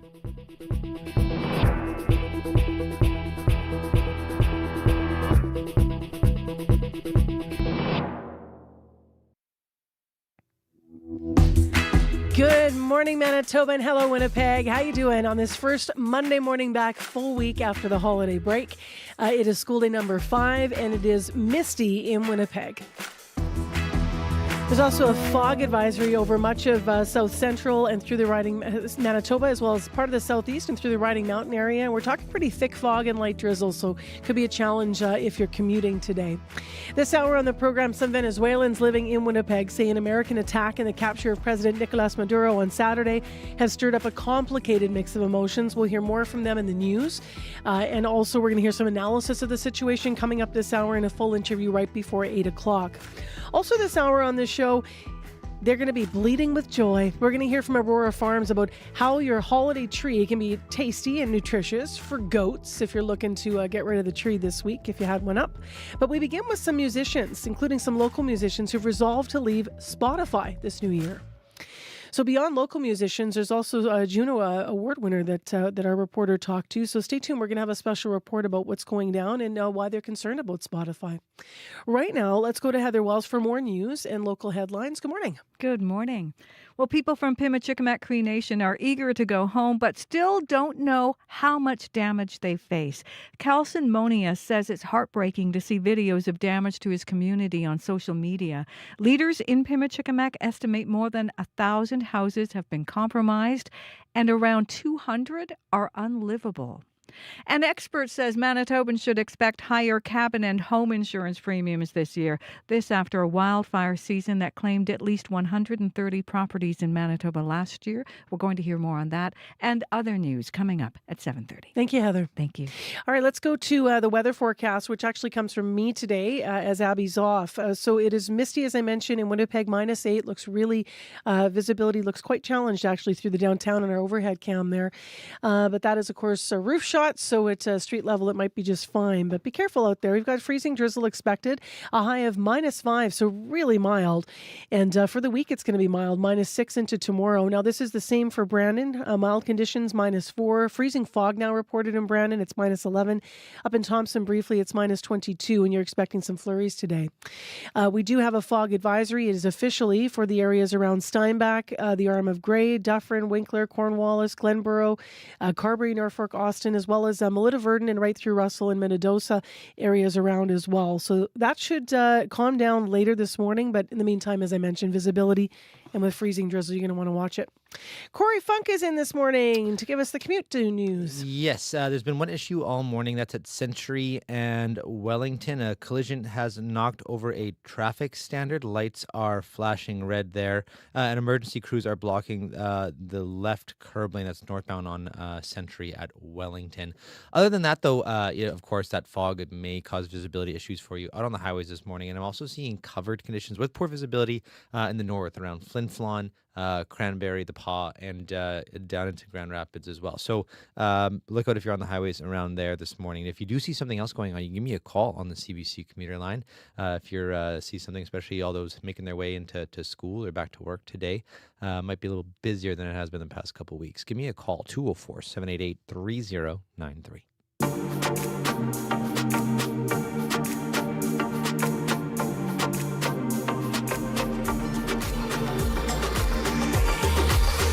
Well, are you fixing up your music lists for the new year? Maybe you're clearing things out or adding artists to what you're streaming. Well, as we begin 2026, CBC's May McKillop noticed some Canadian musicians, including Manitobans, have resolved to leave the world's most popular music streaming platform. And she sat down with me last week to explain why. So what have you been noticing around this issue, and what platform are we talking about? So over 2025, I noticed this growing trend of artists posting about leaving Spotify and removing their catalog of music from the platform, and a lot of local artists talking about wanting to or having conflicting feelings about doing business with Spotify. So big artists like Sarah Harmer, Deerhoof, King Gizzard and the Lizard Wizard, and even locally The Secret Beach have removed their music off the streaming platform. I heard from many Manitoba musicians who all shared a similar sentiment, unsubscribing as a listener and feeling conflicted about sharing their music on Spotify. So why specifically do artists say that they're making this choice? Like, why are they leaving?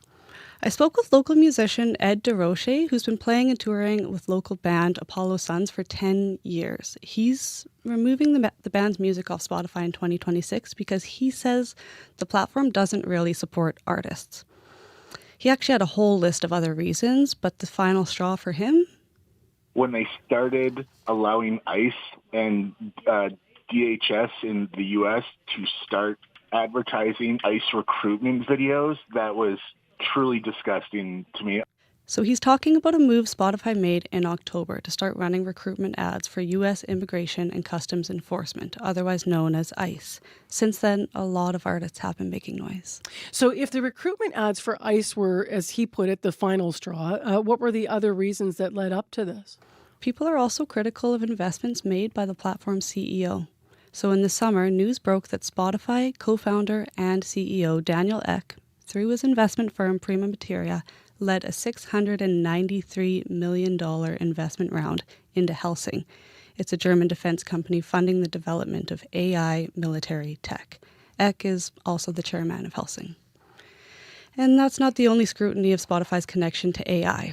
AI-generated music is becoming more common on the platform, taking the streaming and playlist spots of musicians, and Spotify is, as Vancouver musician Dan Mangan puts it, treating music like audio wallpaper, is something that rubs a lot of artists the wrong way. They're investing in AI music, generative AI music.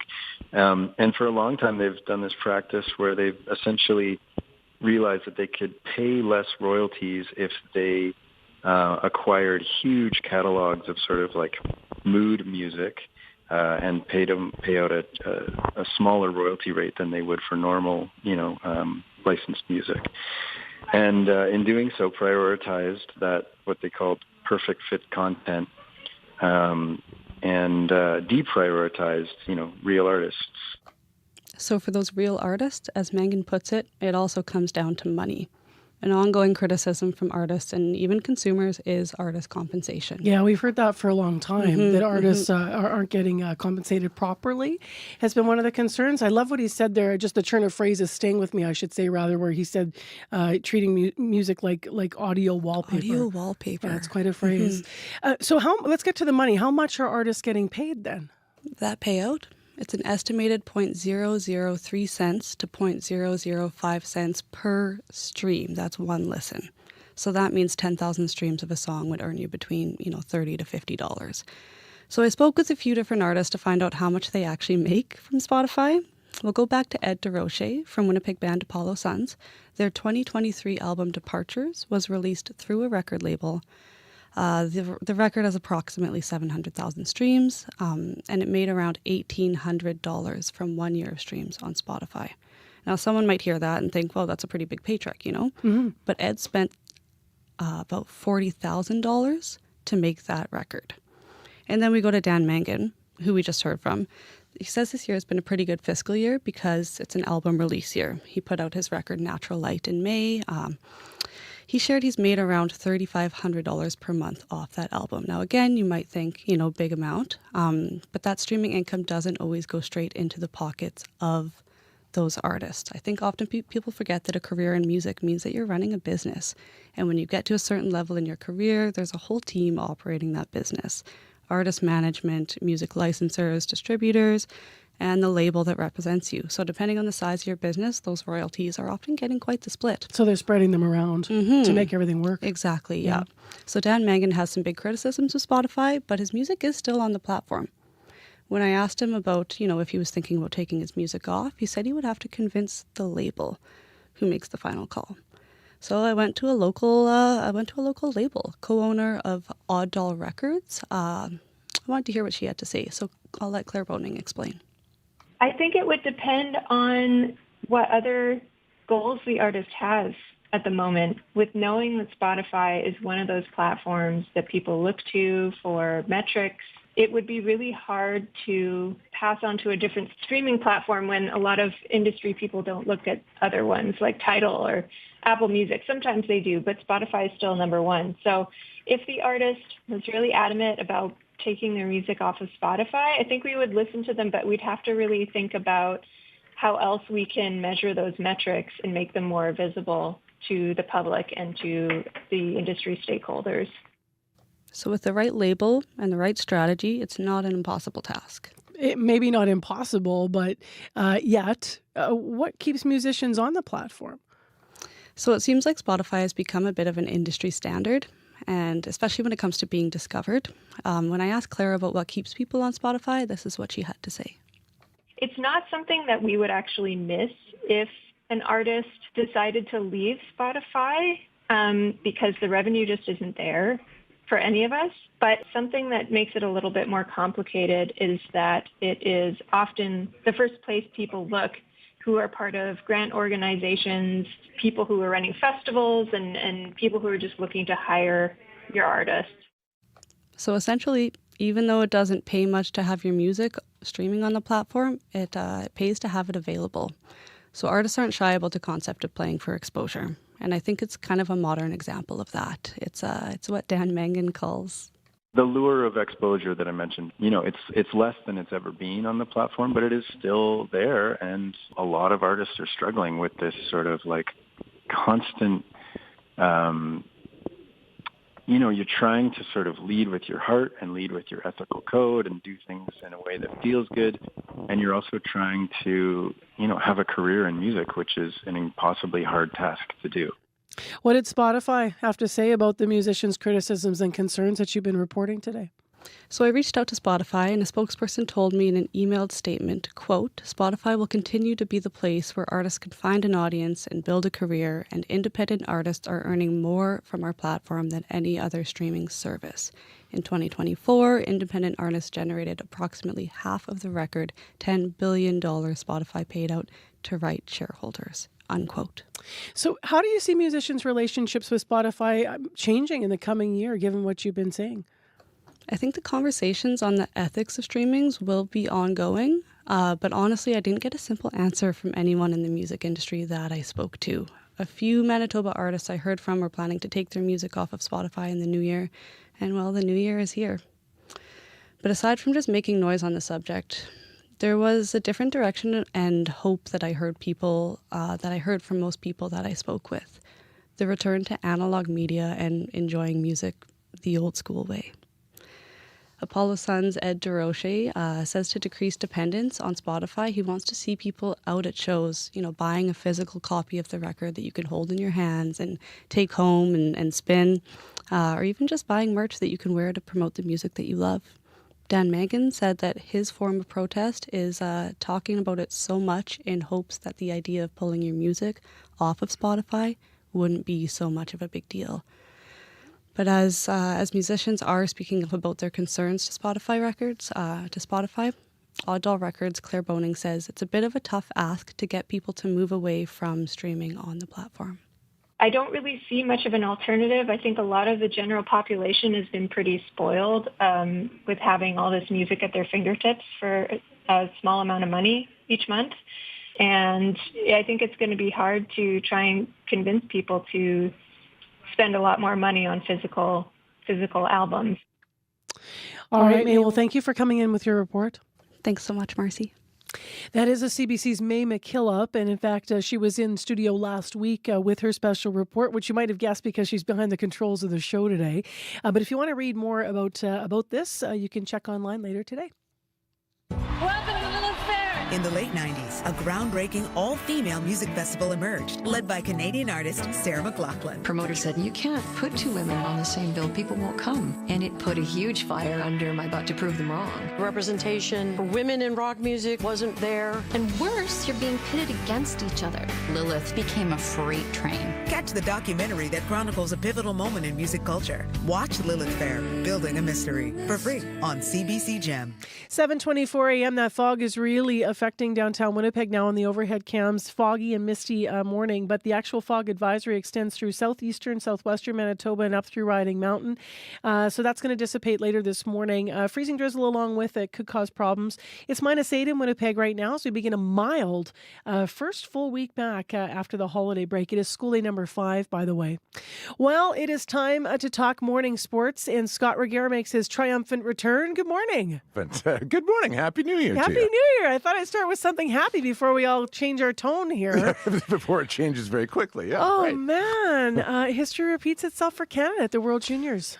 Yeah, the Canadians' gold medal hopes dashed last night in Minnesota, Marcia, once again by Czechia. Unlike the two previous World Junior Championships where the Canadians bowed out at the quarterfinal stage, this was at the semifinal stage. Back and forth affair. I mean, this wasn't really determined until an empty netter in the final minute of the game. Porter Martone, one of the best forwards for Canada at this tournament, shared his disappointment. It's pretty crazy. It was a pretty high-emotion game, and I love every one of those guys in there, and I'm proud of them. None of those guys quit on each other, and you just kept on going to the very end. Sometimes hockey, that happens. You don't win every game, and you just got to handle it like a pro. It's obviously a tough pill to swallow, but we're still going for a medal. It's not what we wanted at all, but, we got to get up and fight for a bronze medal. Martonen Team Canada, Marcy, will take on Finland this afternoon for third place then. Meanwhile, the Finns, they're coming off of a heartbreak of their own, losing to their biggest rivals and neighbors Sweden in a shootout. The Swedes and Czechs then play for gold tonight. This is the first time in a decade there will not be a North American team in the World Junior Final. Let's go to curling. We do know who's going to represent Manitoba now at the upcoming Tournament of Hearts. We do. Team Beth Peterson won the right to represent the province yesterday. She beat Caitlin Laws. So third time's the charm for Peterson, Marcy, who had been a finalist the past couple of years. It was also a bit of revenge, as it was Laws who came out on top in that 2023 final.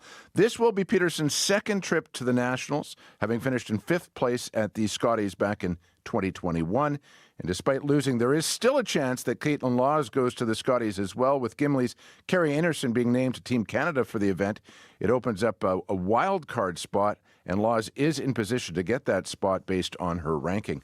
Curling Canada should make that announcement next week following the conclusion of the provincial and territorial playdowns. Finally, the Blue Jays made big news over the weekend. Yes, they did. They signed their next third baseman. One more time, Lasorsa to Okamoto. He hangs back and puts it in the air to left field. That ball is gone! That is Kazuma Okamoto helping Japan beat Italy at the last World Baseball Classic. Okamoto-san helped his country win that tournament, also homering against the States in the final game of the tournament. Over the past decade, Okamoto has been with Japan's most hallowed franchise, the Yomiuri Giants, and he's averaged around 30 home runs a season and has a great eye at the plate. He's as likely to walk as he is to strike out. And that plate discipline, Marcy, combined with his positional versatility, would appear to make him an ideal fit for this Toronto club. Okamoto can play first base. He can play in the outfield as well. Now, what this means to the Jays adding further remains to be seen, whether that's Bo Bichette or Kyle Tucker. Many believe since Toronto is now flush with quality infielders, it's Tucker who will be prioritized over Bichette. But one way or another, there's little doubt that Toronto's already got a stronger squad than it did in Game 7 of the World Series against those Dodgers. I was going to say, you're describing his play. He sounds like a Blue Jay already. That's a good fit for him. Doesn't he? Sounds Yeah. like. Yeah, for sure. Good luck, though, getting Blue Jays gear. I tried to do that before the holiday season for Christmas. You noticed that too, did you? Yeah, all over Winnipeg. It was like I was looking for a specific. I wanted the blue, not white. I mean, maybe you could have found white with one XL left in the city kind of deal. But yeah, finding the official gear was sure tough. It was just a sign of how their year went, I think, eh? Yeah, and all that merchandise being sold is help paying for Okamoto's contract over the next 4 years. Fair enough. Now we'll watch, look ahead to the Olympics next month coming up. You betcha. All right, Scott, thank you. You bet. That is Scott Reguer back with Morning Sports. He joins us every morning here on Information Radio at 7:25. You are on CBC. I'm Marcy Marcusa with our team here at Information Radio. Corey Funk and May McKillop and Brad Lilly's behind the glass today on our team. We'll hear from Heather Wells in our news center in just a moment. Just dipping into traffic this morning. Things have been okay out there. If you have any updates on Century and Wellington, not sure if things have resolved there, but there was a traffic standard light knocked down. Lights flashing red in all four directions. Emergency crews were blocking the northbound left curd lane, so we'll see what's going on there. Also, now we understand that there's an issue at Lagimodière and Maginot, so the northbound curb lane is blocked in that area as well because of something that's developing. If you want to call us and update anything, please reach out to Corey on the commuter line, 788-3093. And just keep in mind that with that fog out there and a regular return to work for a lot of folks and then school days, you're going to just want to watch it for extra traffic this morning if we haven't been used to it. It is, by the way, school day number 5. Well, speaking of post-holidays, are you staring down a naked Christmas tree that needs to go somewhere? Well, why not give it to the goats? We'll talk about that after your CBC Winnipeg News. This is CBC News. Good morning. I'm Heather Wells in Winnipeg at 7:30. It is a little foggy out there. We're currently at -8. It's going to be a mild first week of January in Winnipeg. Today's high is -5. taking to the streets over Washington's actions in Venezuela. More than a dozen people protested in Osborne Village yesterday, not only critical of Washington's use of force, but also of Canada's response, which they describe as milquetoast. Meanwhile, Cristina Rodriguez Bonito is from Venezuela but lives in Winnipeg. She says her home country collapsed in a social crisis under Maduro and change was needed. We've been asking for this for many, many years. And what I hope now is that Venezuela gets to be free and there's progress and everything will run smoothly from now. Rodriguez Benito hopes Washington helps Venezuela progress. Now, with President Nicolas Maduro now in U.S. custody, U.S. President Donald Trump is laying out what he wants to see next. Right now, what we want to do is fix up the oil, fix up the country, bring the country back, and then have elections. Trump speaking last night to reporters on Air Force One. He also says a second military strike on Venezuela is possible if the country's new acting president doesn't cooperate. And Delcy Rodriguez appears to be softening her tone. In a statement issued yesterday, Rodriguez says she wants a balanced relationship with the United States, one with a broad agenda of cooperation. The latest on the situation between Washington and Caracas coming up on World Report at 8. People from Pimicikamak Cree Nation are eager to go home, but still don't know when or how much damage they'll face. Water coming from burst pipes at a home in that community. Kelson Monius says seeing videos of damage of his community on social media is hard to watch. It's heartbreaking, because that's your house and that's the only home that you have to go home to. Especially during a time like this with temperatures below 30, 45, Leaders in Pimicikamak estimate more than 1,000 houses have been compromised and around 200 houses in that community are unlivable. They're also dealing with sewage backups and issues with water treatment system along with burst pipes in homes. An expert says Manitobans should expect higher home insurance premiums as well as cabin insurance in 2026. This after a wildfire season that claimed at least 130 properties last year and forced more than 32,000 people to flee. CBC's Rosanna Hempel reports. The word excruciating comes up. Leanne Ross Martin's family cabin in the RM of Lac de Bonnie was destroyed in a wildfire last May. She and her husband didn't have enough insurance to replace everything, so they began shopping around for a more comprehensive policy. But they discovered many providers didn't want to take them on due to the complete loss of their cottage and the wildfires. I went through 1, 2, 3, 4, 5 places until I finally got somebody who would sit down with me. Their new annual premium is about $1,000 more than the last one. It's a pattern of increasing rates amid extreme weather events one expert says Manitobans should expect in 2026. Insurance is a business, and they're going to be looking to recoup those losses. The University of Waterloo's Jason Thistlethwaite says owners may also encounter new caps on payouts or exclusions in their policies. He's renewing calls for a national property insurance program. Rosanna Hempel, CBC News, Winnipeg. Breaking news from Ukraine this morning. President Volodymyr Zelensky announcing he has appointed Chrystia Freeland as an advisor on economic development. On the platform X, Zelensky says Chrystia is highly skilled in these matters and has extensive experience in attracting investment and implementing economic transformations. Freeland is still a member of Parliament representing the riding of University Rosedale in Toronto, although she resigned her cabinet post last September and says she does not plan to run again. Cars draped with Iranian flags at a Winnipeg rally yesterday. More than a dozen people demonstrating outside the Canadian Museum for Human Rights. Saeed Ghabani wants to draw attention to what's happening in Iran. The people in Iran right now, they are in the street to fight against Iranian regime, to change the regime. So all of us are worried, and we are doing our best to provide the voice of Iranian people outside of Iran. Protests in Iran started in response to that country's dire economic situation. You can stay in step with the news throughout the day. All you have to do is head to our website, cbc.ca/Manitoba. All right, thanks, Heather. Thank you. We've got a mild start back to the first full week after holidays here, although that could come with some challenges with the light freezing drizzle and also with the fog situation. So let's start here in Winnipeg. It's misty, pretty much looks like fog. It's -8. Our high is -5, so that's that mild weather. Freezing drizzle is expected for the morning period. The fog should dissipate near noon. Into tonight, that freezing drizzle continues, so there's a 30% chance of light snow, and then into tomorrow, a high of -6. And by Wednesday in Winnipeg, we could be seeing a sunny day and a high of -3. So I mentioned it's going to be mild. This is your regional forecast, so let's extend you around the province here and get over to Brandon. In that city, freezing fog already this morning. It's -11. That's current conditions. You are expecting some light snow as well, a high of -4. Into tonight, your wind chills are going to be also staying strong, and expect that into this evening, they'll feel like -20 overnight, but your actual low in Brandon is -13. Tomorrow's high -5, and really similar to Winnipeg by Wednesday, sunny, and you could be at 0. So we're going to see some melting on the backside of this.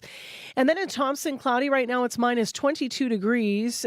You for the day are expecting a high around -20. It'll feel like -30, so crisp and cold. 60% chance of some flurries. That light snow should end tonight, and then into tomorrow and the rest of the week. Tomorrow's high is -14, and then by Wednesday, you're going to be looking at, tomorrow's high is a little bit different than that. I don't have it in front of me. I apologize. Tonight in Thompson, you're going to be going down to low -20. Wednesday's high is -14. So we've been looking at that and comparing how the week's going to go. By Thursday, though, you are looking to warm up as well. So we'll see what happens this week. Okay, we have the fog advisory. I've been mentioning southwestern Manitoba, central Manitoba, as well as up through Riding Mountain. Be careful out there. And Corey's here to tell us if it's affecting the drive. Yes, haven't heard of anything in terms of issues out on the highways on the commuter line, but I imagine it might be a bit foggy out there on the highways. As for here in the city, a few issues to keep an eye out for. La Jamodière at Maginot in the northbound curb lane. It is blocked. Not sure why exactly. We'll try to, if you know, you can give me a call, but keep left to get around that. As well, all morning, Sentry and Wellington, there's a collision that's knocked down light stand. That's, of course, northbound on Sentry. Lights are flashing red, according to Winnipeg Traffic Management Center, and emergency crews are blocking that northbound left curb lane. So look out for that. If you do see something else going on out there, you can give us a call on the CBC commuter line. I'll let folks know what you're seeing. I would love to get some updates on this or anything else. Give me a call, 204-788-3093. All right. Thanks, Corey. Thank you. Well, you've maybe taken down your ornaments if you had a holiday or Christmas tree.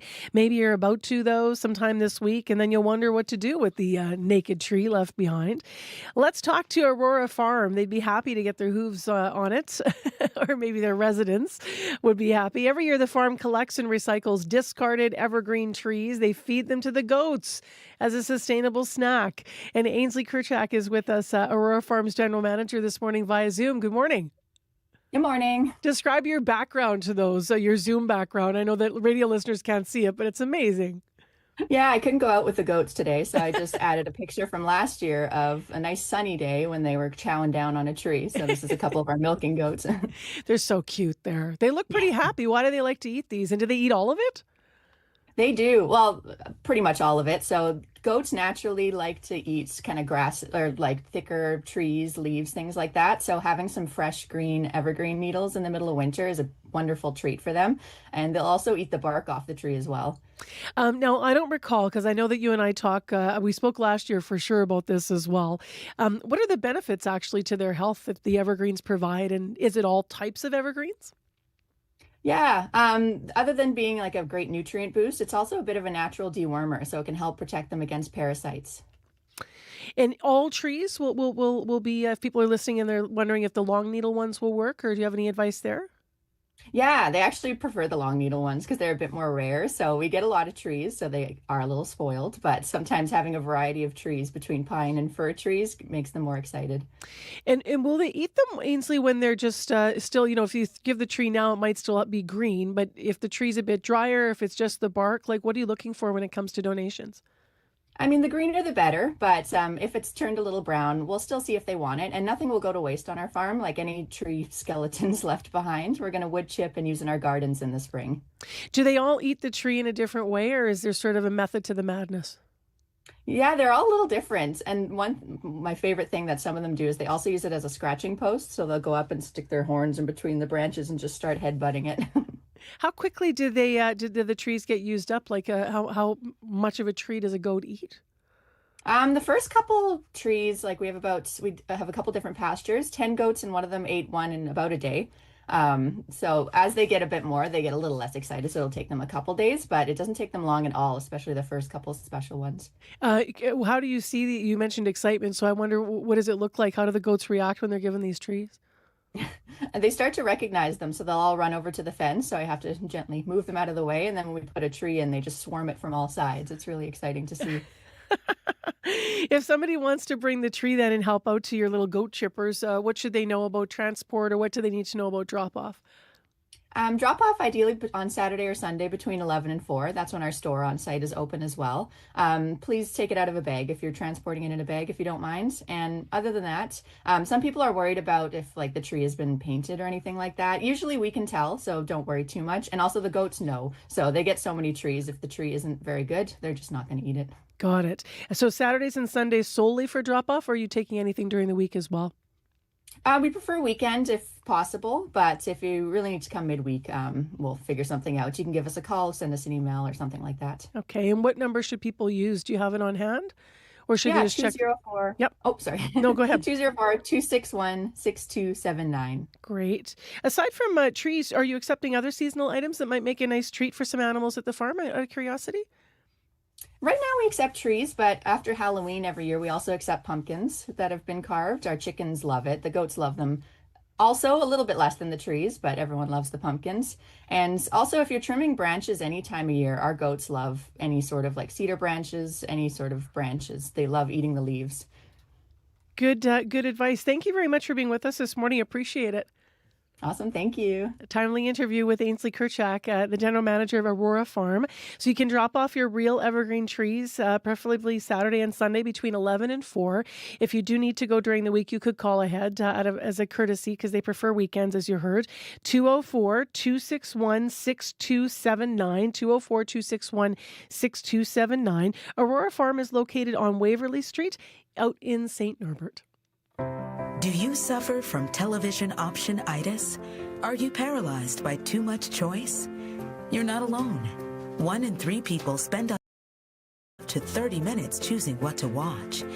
Try one of CBC's shows, like Dragon's Den, Small Achievable Goals, and Murdoch Mysteries. Side effects may include loss of boredom. Find all your favorite shows on CBC TV or stream anytime on CBC Gem. 7:43 a.m. was the time right now on 89.3 FM, 990 a.m. on the app and YouTube. Got a bit of a traffic update this Monday morning. Corey's popped in. Yeah, commuter line just blew up, actually. Got a few calls to update folks. I'm going to start actually with that issue at Century that I was speaking about earlier, Century and Wellington. So it actually, this light standard is down, blocking the rightmost lane. Earlier I said left lane, but then Lee phoned to update us that the information we had from the Traffic Management Center from Winnipeg is actually wrong. It's in the right lane. So keep left to get around that. But there are some backups there. That's northbound Century at Wellington as well. Maureen called northbound and southbound Pembina at Dalhousie. There's emergency crews blocking both median lanes, both ways on Pembina. That's northbound, southbound Pembina at Dalhousie. Thanks, Maureen, for that. And as well, Tom called northbound Pembina, just north of McGilvery. There's a stalled vehicle blocking the curb lane. So keep left to get around that. If you have any more updates for me, you can give me a call on the CBC commuter line. I'll let folks know what you're seeing out there. That number, 204-788-3093. All right. Thanks, Corey. Thank you. 7:45 is the time, and singer-songwriter Hannah Georges is one of the founders of a homegrown music festival. It launched this past September. It's not here. It is in Ontario, in Belleville, but it's called Beautiful View if you're looking to check it out. The idea is to celebrate musical diversity, artist presence in the community, and also collective connection. So we pulled a bit of music from Hannah Georges. This is Right Love on CBC.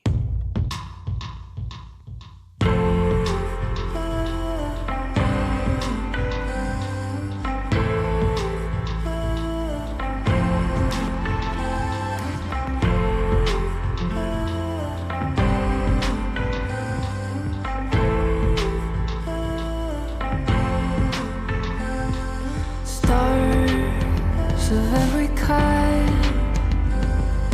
pour out of my eyes. Kiss me while everyone is watching. Let's surprise them.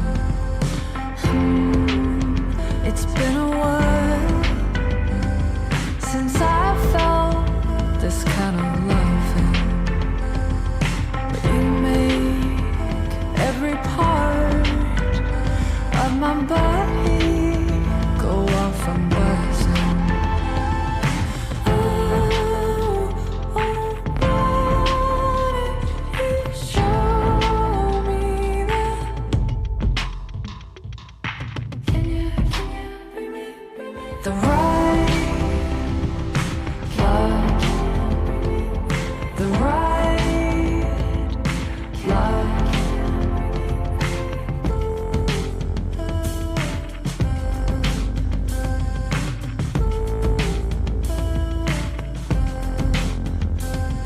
Stand back, let me get a good look at you, babe. I know I have said some things to push you away, but I want it. You show me the right love. I want it. You show me that. Can you bring me the right love, the right love, the right love, the right love. I will run if you show me. I will run if you show me. I will run if you show me. I will if you show me. I will if you show me. Can you bring me the right love, the right love, the right love, the right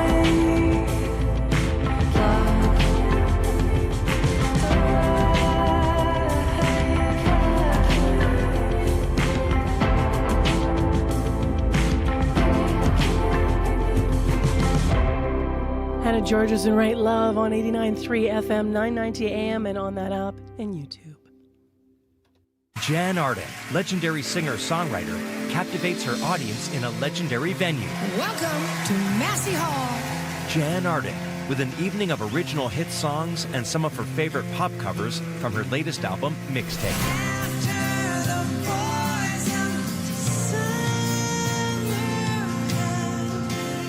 Jan Arden, CBC Live at Massey Hall.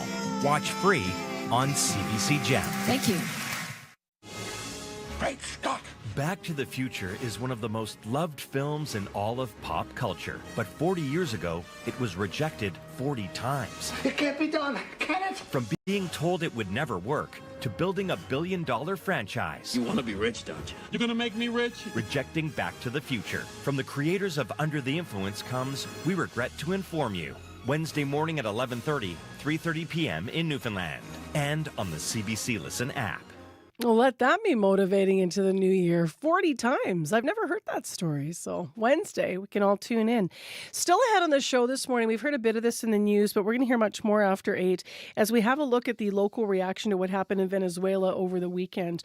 So some local Venezuelans living here in Winnipeg say the American attack and capture of President Nicolas Maduro Saturday and his wife have stirred up a complicated mix of emotions. So we're going to hear more locally, the reaction after 8. Right right now, though, in case you haven't been plugged into all the details, let's revisit exactly what is happening. So as I mentioned, Saturday, the U.S. government attacked Venezuela. The oil-rich nation's president, Maduro, and his wife, Celia Flores, were captured. They were indicted in New York on drug and weapons charges. So they removed them from the country. Now, this move leaves a void in Venezuela's government. Many questions also about what's going to happen next. For a closer look at the story and also what U.S. President Donald Trump has said, Matthew Lebo's with us, professor of political science at Western University. Good morning. Good morning. Why did the U.S. capture Maduro, just to go back for people that are plugging in here? Well, I guess I look at that from Donald Trump's lens. It's not that this makes sense now from, an international relations long-term perspective. Donald Trump likes shows of force. He likes to look strong, and this is not really a long-term policy of regime change. Maduro had been sort of mocking the United States with their blockade, and Donald Trump wanted to bring him to the United States and put him on trial. And on Saturday in his press conference, Donald Trump talked about the oil fields in Venezuela. So he talked about that 20 times. There's more oil in Venezuela than in any other country in the world, and that seems to be playing a part in this as well. So he mentioned oil, but is this about oil, democracy, or drug trafficking? Help people understand. I don't think it's about drug trafficking. Donald Trump was fine pardoning the former president of Honduras, who was convicted in the American court of law for bringing tons and tons of cocaine into the United States. And Donald Trump had talked about fentanyl, but we know he's talked about fentanyl coming from Canada as an excuse for tariffs. If it was regime change, well, he's left the vice president to become the acting president. So Delcy Rodriguez was Maduro's vice president. And so she's still there. And there's lots of people in her cabinet that also had millions of dollars of bounties against them. So it could be most about oil, but it will take maybe a decade for the United States to realize gains from the oil fields in Venezuela. And of course, that would require political stability that the United States doesn't seem all that interested in building. So this looks like a symbolic muscle flex from the United States more than anything else. What reaction are you seeing within the States and also internationally, and also to what U.S. President Donald Trump said early on, which was, we're just going to run Venezuela? He's walked that back somewhat, but... Yeah, so I think, it's an election year, and that's also part of perhaps Trump's thinking. His approval ratings are sinking, and the economy's not doing great. The Epstein files are still just lingering over everything. So Republicans are really careful about getting between Donald Trump or angering his voters, especially with primaries coming up. Donald Trump could still push a member of the Republican Party in the House of Representatives out by speaking out against them. Democrats are really worried about being aligned with Maduro. He's not an easy person to stand up and defend. So he's going to be on trial in the United States for drug trafficking. And Democrats who complain about that, Republicans will certainly point that out. And so it's an election year. So this is very much against the U.S. Constitution. It's Congress's right to declare war. The president has to inform Congress, and he didn't do that. But you won't see, I don't think you'll see, any kind of impeachment or screaming that this has to be undone or to release Maduro or anything like that. A lot of people are talking about Noriega and the States taking him because it was on the anniversary of them taking him when they took Maduro. Do you see those? How fair a parallel is that? Certainly, that's going to be a Republican parallel. So, I mean, for starters, taking Noriega, is not seen universally as legal. A lot of people call that a war crime. The United States killed a lot of people in grabbing Noriega. But the United States did also have a plan for regime change, and it was about criminality. It wasn't about oil. And Donald Trump really undermined his case quite a bit in talking about oil over and over again.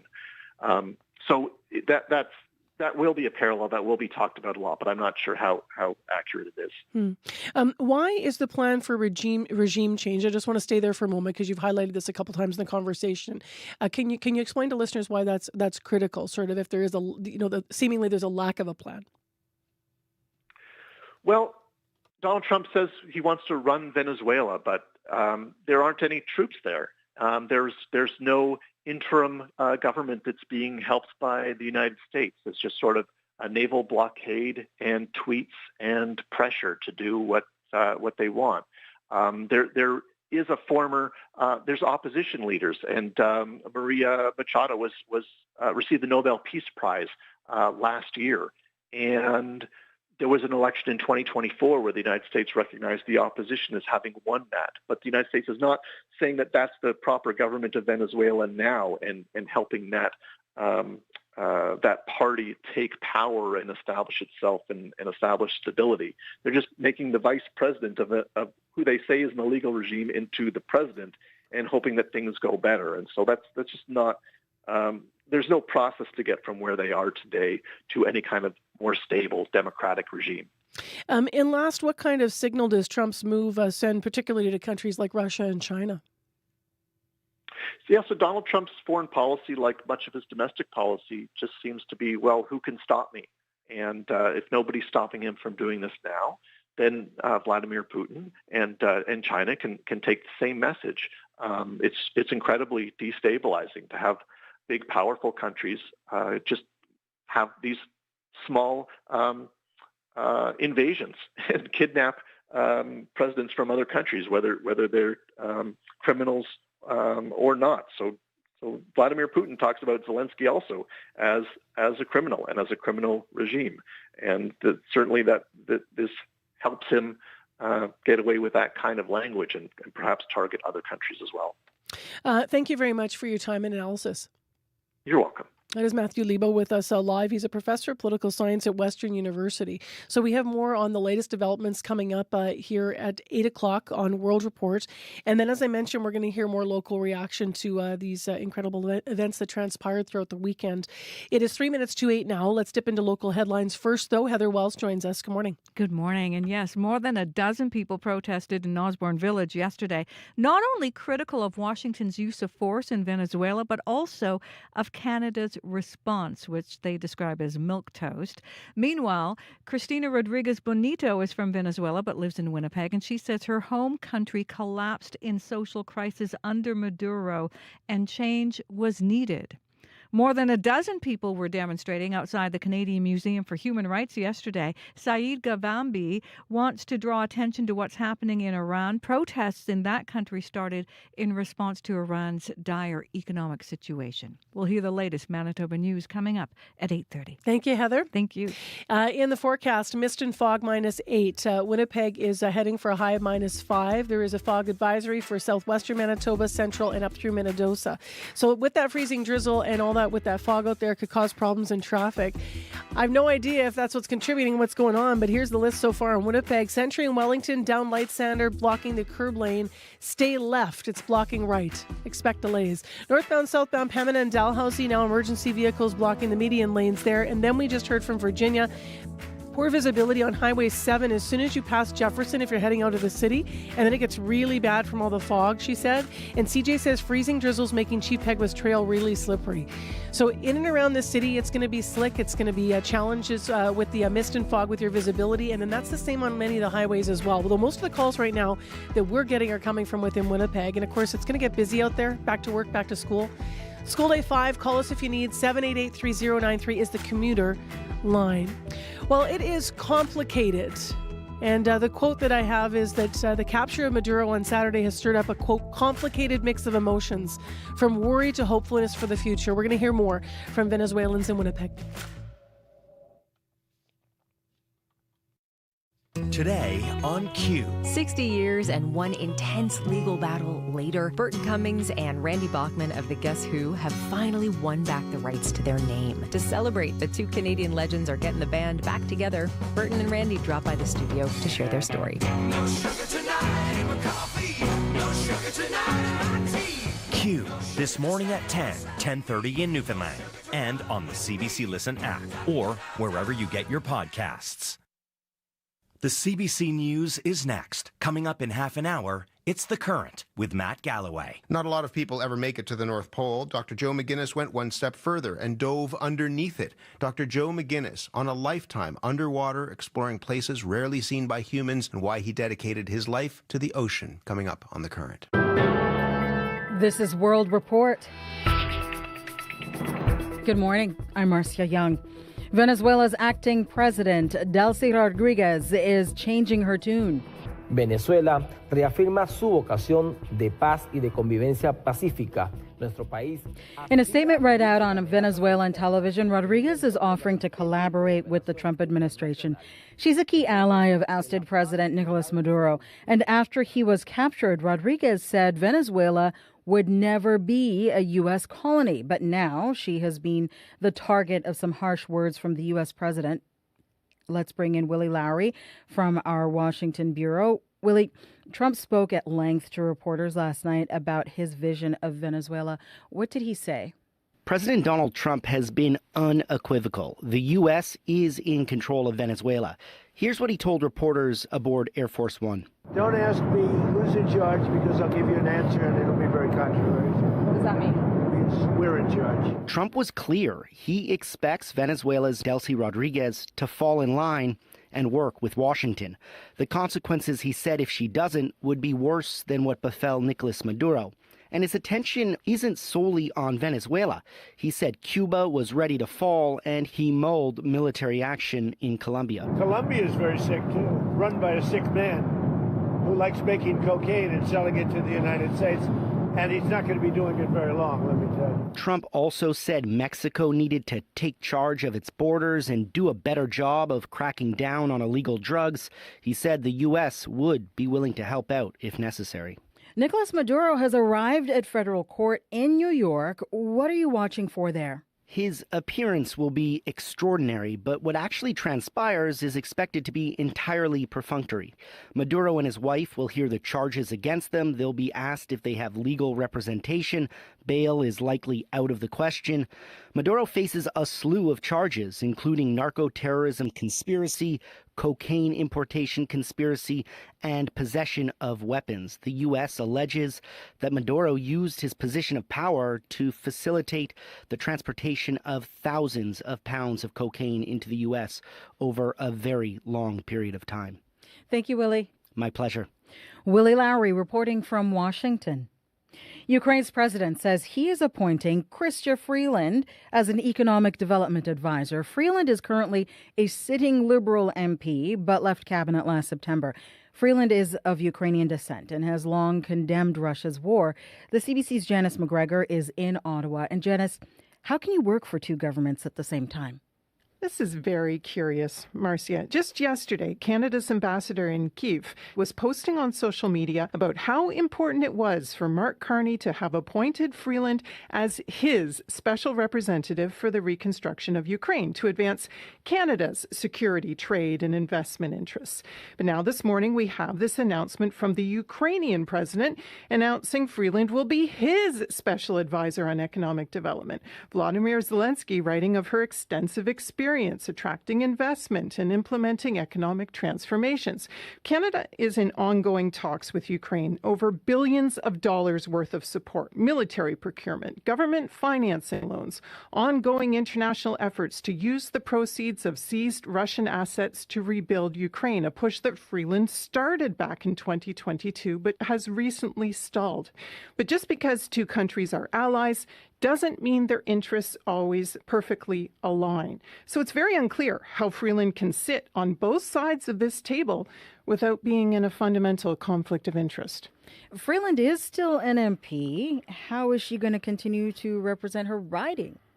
Also an excellent question, because when she resigned from cabinet in September, she did not resign her seat. Later in the fall, she announced she'll be moving to the UK to take up a new job as head of the Roads Trust. One assumed she wasn't planning on continuing to represent Toronto constituents while living in Oxford for that gig, but the Liberals need her seat occupied. Their headcount in this minority parliament falls just short of what the government needs to hold the confidence of the House of Commons. MPs return in late January. They'll have to approve spending estimates that could be considered confidence votes before late March. Even if Freeland resigns immediately, it's unclear that the Prime Minister has a long enough window to replace her before he might need that vote again. All right. Thank you so much. You're welcome. The CBC's Janice McGregor in Ottawa. A Paris court has found 10 people guilty of cyberbullying France's First Lady. The court ruled they spread false online claims about Brigitte Macron's gender and sexuality, including allegations she was born male and likening her age gap with her husband to pedophilia. One defendant was sentenced to 6 months in prison. All 10 are mandated to attend cyberbullying awareness training. The watchdog for Canada's intelligence and security agencies is sounding the alarm over Liberal budget cuts. Like other government departments, the National Security and Intelligence Review Agency has been asked to find savings of 15%. But as Catherine Tunney reports, the agency says those cuts could result in national security issues falling through the cracks. We will have to reduce the degree of scrutiny that we conduct. Craig Forsyth is vice chair of the National Security and Intelligence Review Agency, one of the watchdog bodies that keeps tabs on Canada's secretive intelligence and security organizations, making sure spies and Mounties are behaving above board. But the watchdog says Liberal cuts are putting that work at risk. It's been asked to cut close to $6 million from its budget by 2029. Forsyth says that will likely mean fewer reviews going forward with a lighter touch, at a time when the government is trying to pass legislation that would make it easier for CSIS and the RCMP to get private electronic information. We may not be able to follow every thread to the extent that we currently do. And both those outcomes would be regrettable and I think perilous in terms of the confidence that one can have in the legality and ultimately the efficacy of our security and intelligence community. I think the issue goes beyond just these cuts. Stephanie Carvin is a former national security analyst. She points out a promised review into how national security agencies are kept accountable is overdue. And so far that hasn't been done. So it's hard to actually know the impact that this will have without that review that was promised in legislation in 2019. Public Safety Minister Gary Nandasangri says he'll work with NCIRA, but made it clear cuts are coming. Catherine Tunney, CBC News, Ottawa. Starting today, thousands of public service workers in Ontario are required to begin and be in the office full-time. The provincial rule applies to people working in everything from education and healthcare to government ministries. As Nama Weingarten reports, going back to the office is not popular with some union leaders. The financial district in downtown Toronto about to get a bit noisier. Thousands of Ontario public servants saying hello to 2026 and goodbye to their hybrid work schedules. The Doug Ford government hoping that bringing workers in 5 days a week instead of the 4 mandated in the fall would not only boost the economy, but also productivity. Though J.P. Hornick, president of the Ontario Public Service Employees Union, isn't buying it. This was a mandate that is unnecessary, it's punitive to workers, and it will also decrease productivity in services that Ontarians rely on. Aside from commute times and childcare arrangements, concerns were also raised on whether there will be enough office space for everyone. According to Hornick, that's the case for the LCBO. And so they're going to have to delay the return to office mandate. Meanwhile, Jamie West, the Ontario NDP Labour critic, is calling the move a distraction. Most people are more concerned about keeping their jobs than having the Premier fight about where people go to work or don't go to work. In a statement to CBC News, a spokesperson with the government says it's working to find more office spaces. When asked whether it has concrete data about how hybrid work impacted productivity, the spokesperson said the decision to bring workers back was to ensure the Ontario Public Service is representative of the people and businesses it serves, adding the return to full-time work in person is aligned with the standards set in other jurisdictions. In Alberta, public service workers are facing the same fate in February. Nama Weingarten, CBC News, Toronto. Award season is starting to heat up. The Critics' Choice Awards for film and television were handed out last night. Canadian Seth Rogen was named Best Actor in a comedy series, and his series, The Studio, was named Best TV Comedy. This is so nice as someone who deeply, deeply, deeply cares what critics think of them and their work. This is like what I'm looking for. I can cancel therapy this week. This is like, I'm good. I'm fixed. I'm fine, I think.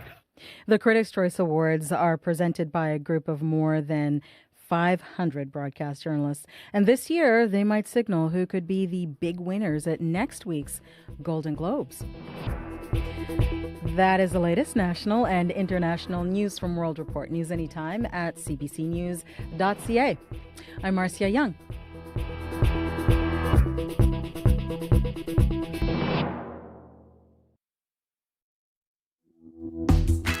Good morning, Manitoba, and hello, Winnipeg. I'm Marcy Marcusa with our team at Information Radio. This is the morning show, and it may be hard to see out there. We've got some freezing drizzle and fog and mist. It's a mixed bag. Welcome to Monday. Welcome to the first full week back after the holiday season, and thanks for being with us this half hour on the show.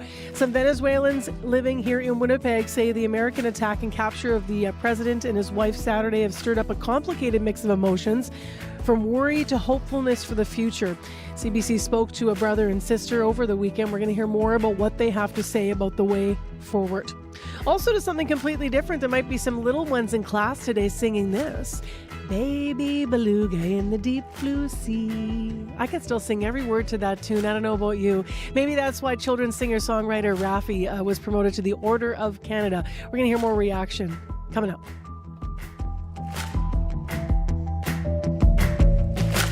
Right now, let's go to Heather Wells. She is in with more news stories and headlines. Good morning. Good morning.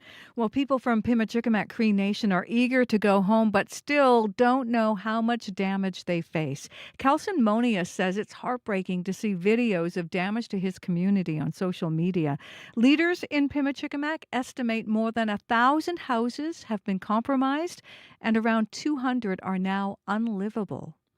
An expert says Manitobans should expect higher cottage and home insurance premiums this year. This after a wildfire season that claimed at least 130 properties in Manitoba, forcing thousands to flee their communities. We're going to hear from that expert in our next local news coming up at 8:30. Thank you, Heather. Thank you.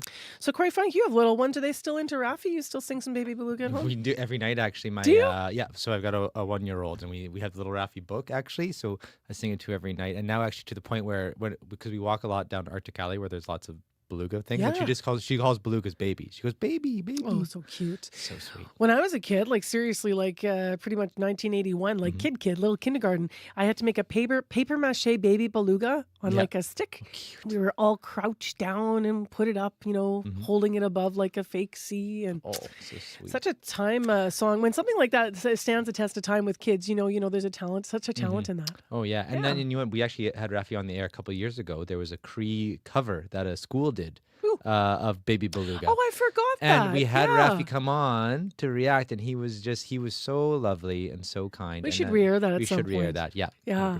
100%. Okay, you're here already, so I'm just going to update my temperatures while you tell us what's on in traffic, because there's a lot going on. Yeah, lots going on. Let's start here in the city. All morning, there's been an issue at Century and Wellington. In the rightmost lane there's a down traffic standard from a collision earlier, and that's got traffic pretty backed up, as you can imagine. Stay left to get around that. As well, developing throughout the morning, northbound and southbound Pembina in the median lanes at Bairdmore, kind of Dalhousie-Bairdmore area. Both median lanes are blocked by emergency vehicles. So as you can imagine, that also means big backups on Pembina this morning as well. Also, we heard about issue in the curb lane at La Jamaudière and Maginot. Got a call saying from Chris saying there's actually a lot of plowing going on, so that's maybe what's causing the blockage on in the curb lane there, but that might change. But he says there's lots of plows going through La Jamaudière Regent area this morning.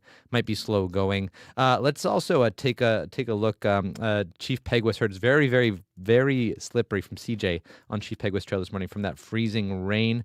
And then also on the highways this morning, too, I got a call from Virginia saying northbound Highway 7, as soon as you're heading out of the city north, you hit Jefferson, it just all of a sudden that fog just kicks in and you can't see a thing. But if you are heading on Highway 6, though, however, heard from Tony around St. Laurent, that's actually, there's some freezing fog, but you got decent visibility and the roads are okay there. So I'll end on a bit of a high note. If you have any other updates from me, let me know.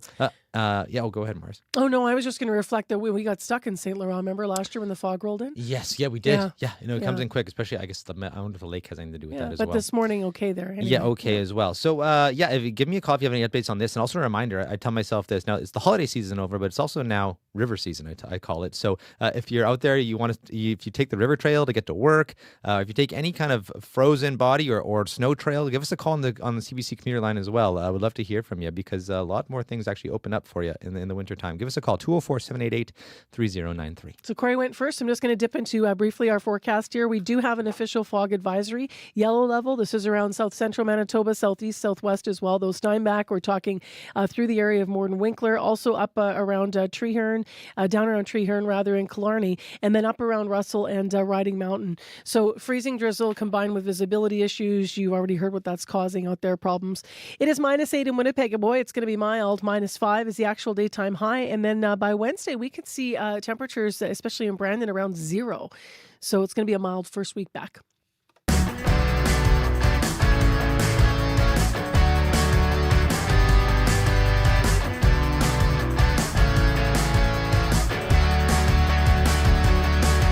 Well, let's return to the news. As you've been hearing from Heather, some Venezuelans in our city are celebrating the recent U.S. intervention in their home country. American troops hit Venezuela with a large-scale strike. They removed President Nicolas Maduro on Saturday and his wife. Now, CBC's Lawrence Scott spoke to 2 Venezuelans here, Luis Rodriguez Benito and his sister Cristina Benito. They have been living in Winnipeg for 10 years. They say that Venezuela collapsed into a crisis under Maduro's regime and are happy with the American intervention. But they are also, as you'll hear, worried about the future. Can you tell me a little bit more? You said you've been waiting for this for 26 years. Why is it something you've been waiting for so long? Can you kind of explain, how you've been feeling over that time? It's crazy. The control, the government take over the people. It's crazy. And the people, is like a slaves. They work for the government for $10 a month. It's crazy. And they need to go to beg for the government to give sugar, coffee, or chicken, poultry, or anything, the food. It's crazy. Gas to fill up the tank of your car. You must go to the government and beg him, hey, please give me some gas. And if you are against the government, they have a list of people. Oh, no, you are against the government. You cannot have that. You must go. You have no idea how this goes. And you will have 20 years, well, not 26 years, but because I have 10 years here. But we live in there for 16 years. Under that, you are afraid because they have this kind of militia in Montvoice. They have weapons, and they go and if they stop you, you must pay something. If you don't have money, maybe they take you and give you a shot or beat you out. You always be afraid of, go out. And also because the part of the regime that we lived back when we were there was the fact that, as my brother said, there was money, but there wasn't any food. So we woke up every day, depending on where to find sugar, where to find coffee, where to find water, where to find gas. Run to the gas station because the gas station is filling up tanks, or et cetera, et cetera. So we lived all that, and we also lived all the protests because at that time the regime was taking over all the farms and all the companies from properties. The property were no longer private. So that was happening back in the days. And we were scared of everything that happened back then. So that's why we decided to come here and leave the country, because we weren't sure that something was going to happen. We were always hopeful that something like this, like what happened today, happened back in the days. We were waiting and we protested. We went to the streets and we spent nights and we swallowed gas from the military throwing gas at us, and we lived all that. So we know what it is. Yeah, and it's very bad. It's a very bad way to live. And after I come here, the things gets worse with Maduro in the power. Yeah. When they Chavez died, because Chavez was bad, but this Maduro is worse. Yeah. And the things gets worse and worse. And my family is went through a very, very lot of difficulties. We must send some money in order they to live. But I'm a very mad at that, because I know the money we send to our family goes to the government. So the government takes this money and give something, whatever they want for the family we have there. The government is the worst government, I think. Well, we should have a worse, maybe, I don't know, in another part of the world. But this is very, very bad. And thank you, Trump, thank you for the American people and the military and Marco Rubio and our leader, Maria Corina Machado, who fight against this regime first, and very brave lady. And I hope she take control of the country, and because soon. Because Venezuela before this era, this time of Chavez and Maduro, was a beautiful country. A lot of Venezuelans are hard workers and are honest, and we have a beautiful life. We have a beautiful place to go. We are a very nice and peaceful. Yeah. Here. Yeah. Some is here. Some is here now. Yeah, and you said that you've got family and loved ones back in Venezuela. You spoke a little bit to how they're reacting, but can you tell me a bit? How are folks feeling? Have you been in contact with your family? What are they saying about this? Well, absolutely. We've been in contact with some of my family members that are still there. Most of their children are away. Like a lot of people left the country, but there's still the old loved ones. Yeah, they stay there. But there's not much that they can share because they're still afraid that something else might happen. As I mentioned, there's still groups that are threatening people and checking their phones to see the messages. And everybody that is against the government, they're taking them away. So we don't know what's happening behind the scenes, but we know that they're hopeful, they're praying, because it's scary. It's a scary situation when they saw the power of bombarding the cities nearby. That was the CBC's Lauren Scott in conversation with Luis Rodriguez Benito and his sister Cristina Benito. They are Venezuelans. They have been living here in Winnipeg for the past 10 years with their reflections on the developments over the last number of days since the president and his wife, Maduro, and his wife were taken by the United States. It is -8 in Winnipeg, a mild morning, as we've been mentioning, and we have a bit of music from Jen Grant. This also features her friend and fellow musician, Ria May. They're both established artists. They're also both moms, and that's some context for this boppy take on the music industry. This is One Hit Wonders.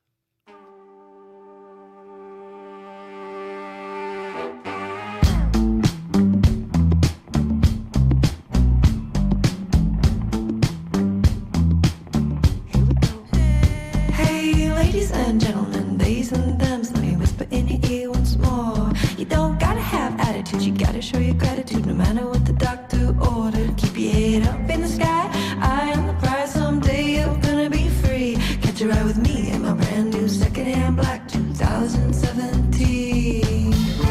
It's not picking me up, then I'm burning it down. In the ashes where I will be found. And another thing that you can't tell, I can see through the way that you talk to me. I flash you my smile, there's a twinkle in my eye, but there's something that you can't see. All the places that I've been and the people that I've seen, and a couple you had done me wrong. You one-hit wonders, wondering how I've been doing this for so long. It's not picking me up, then I'm burning it down. In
Jen Grant featuring Rhea May and One Hit Wonders.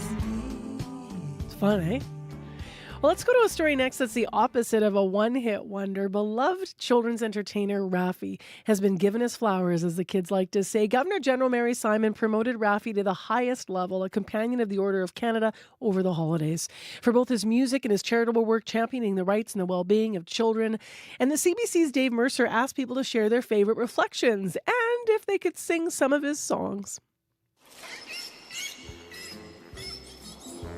We have 3 boys, and I remember singing Baby Beluga to them.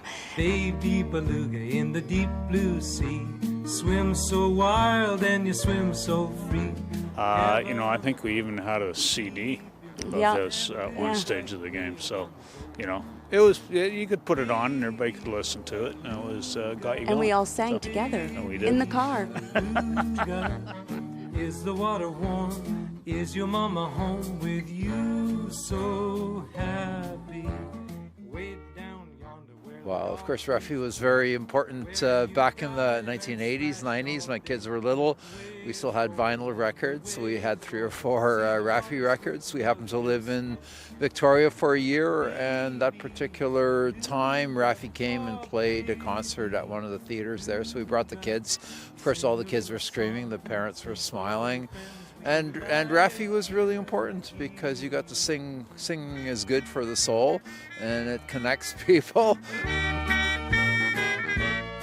You sing along with Raffi when you put the record on, Baby Beluga or whatever it might be, or Who's Got a Beard That's Long and White?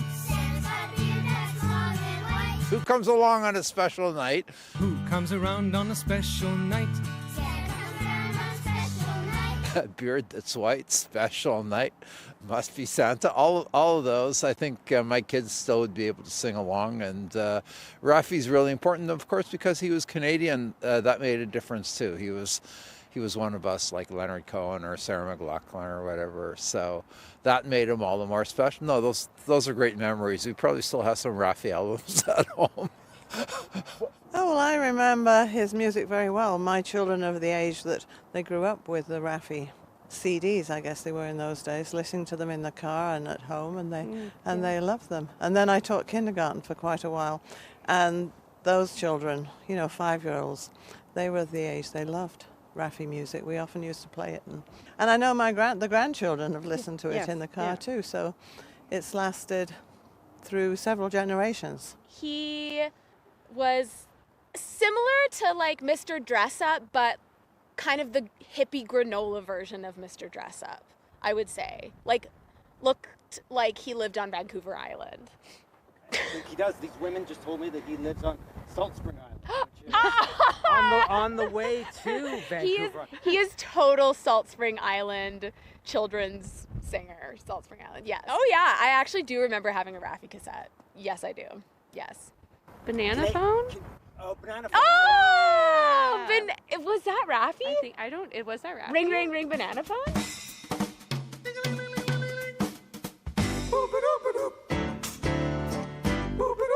Whoa, that's a big one. Are you crying? It's the wind. It's a beautiful memory. It's a beautiful memory. Ring, ring, ring, ring, ring, ring, ring, banana phone. So, God bless him for doing what he did for families, for children, and for parents. I don't know who has replaced him, and I guess everybody's irreplaceable, and, those years don't happen again, but they were good. Yeah, I'm glad to hear that he's getting an award. Ring, ring, ring, ring, ring, ring, ring, banana phone. Ding dong, ding dong, ding dong, ding. Oh man, that'll be in your head all day. Last week, Heather was singing around the office because she sings it to her little ones, and I was like, wow, banana phone. It wasn't one that I really grew up with. For me, it's the Baby Beluga. But that was Dave Mercer in Calgary talking to people about the news that Raffi has been awarded with our country's highest honor for a civilian. He received the Order of Canada over the holidays. Well, I want to give thanks to the folks that worked on today's program specifically. Jim Agapito, reporter, May McKillop teching today, but her report today on Spotify on the show. Shanley Vidal is our community reporter. Producers for this program, Donna Carrero and Nellie Gonzalez. Associate producers who had items today, Zubina Ahmed also had an item on the show. And thanks to our Studio 15 crew with May, but also with Corey Funk and with Brad Lillies. Thanks, everyone, for your work today. Your CBC Winnipeg News is next. This is CBC News. Good morning. I'm Heather Wells in Winnipeg. At 8:30, it is still -8. A little bit of fog out there. It's going to be cloudy and really mild for the first full week of January. A high today of -5. Venezuelan President Nicolas Maduro appears in a court in New York today. He was arrested over the weekend in a U.S. raid and now faces charges of narco-terrorism. Last night, U.S. President Donald Trump warned more countries, including Mexico, Cuba, and Colombia. Colombia is very sick, too, run by a sick man who likes making cocaine and selling it to the United States. And he's not going to be doing it very long, let me tell you. Trump also repeating his desire for the U.S. to take over Greenland, a move the Danish territory has rejected. Now, in Winnipeg, more than a dozen people protested America's intervention in Venezuela. The Canadian government has refused to condemn this U.S. attack for what it is, a criminal act of state terrorism. Shame! That was in Osborne Village yesterday. Protesters against Washington's use of force and also critical of Canada's response. Ivan Pankratz is with the Winnipeg Peace Alliance. Trump, goes into a sovereign nation and kidnaps their president. I would at least expect bare minimum some milquetoast statement of condemnation, but I guess that's too much to ask. Prime Minister Mark Carney says Canada stands by the right of Venezuelans to build their own future. Meanwhile, Cristina Rodriguez Bonito is from Venezuela but lives in Winnipeg. She says her home country collapsed in social crisis under Maduro and hopes Washington helps Venezuela progress. Well, people from Pimicikamak Cree Nation are eager to go home but still don't know how much damage they face. Water coming from burst pipes at a home in that northern community. Kelson Monius says seeing videos of damage of his community on social media is hard to watch. It's heartbreaking, because that's your house and that's the only home that you have to go home to. Especially during a time like this with temperatures below 30, 45, Leaders in Pimicikamak estimate more than 1,000 houses have been compromised and around 200 are unlivable. They're also dealing with sewage backups and issues with a water treatment system along with burst pipes in homes. One expert says Manitobans should expect higher cottage and home insurance premiums this year. It comes after a wildfire season that claimed at least 130 properties in Manitoba last year, forcing thousands to flee their communities. Jason Thistlethwaite at the University of Waterloo studies the economic impact of climate risk and natural disasters. He says Canada needs a national property insurance program to help make sure owners still have access to affordable insurance.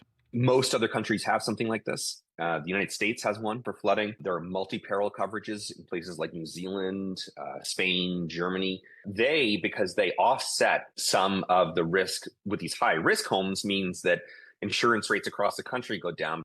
CBC spoke with several Manitobans who lost cottages and homes to wildfires last year and people who live in regions affected by evacuations. Some tell us their insurance premiums have already spiked. Others say they have had trouble finding a provider to even take them on. Well, demonstrators in Winnipeg draped their cars in Iranian flags in a display of solidarity with protesters in Iran. More than a dozen demonstrators chanting outside the Canadian Museum for Human Rights Sunday. Shala Shoai says her home country's dire situation is also impacting those who live abroad. Our family, our friends, our compatriots that are fighting for their human rights. Some people pointing that it's about the economy. It's not just about the economy. It's about everything. Under this brutal regime, they don't have human rights. They don't have human dignity. Several people have been killed in Iran's recent protests. Well, there will be no gold medal for Canada at this year's World Junior Hockey Championship. The Czechs once again take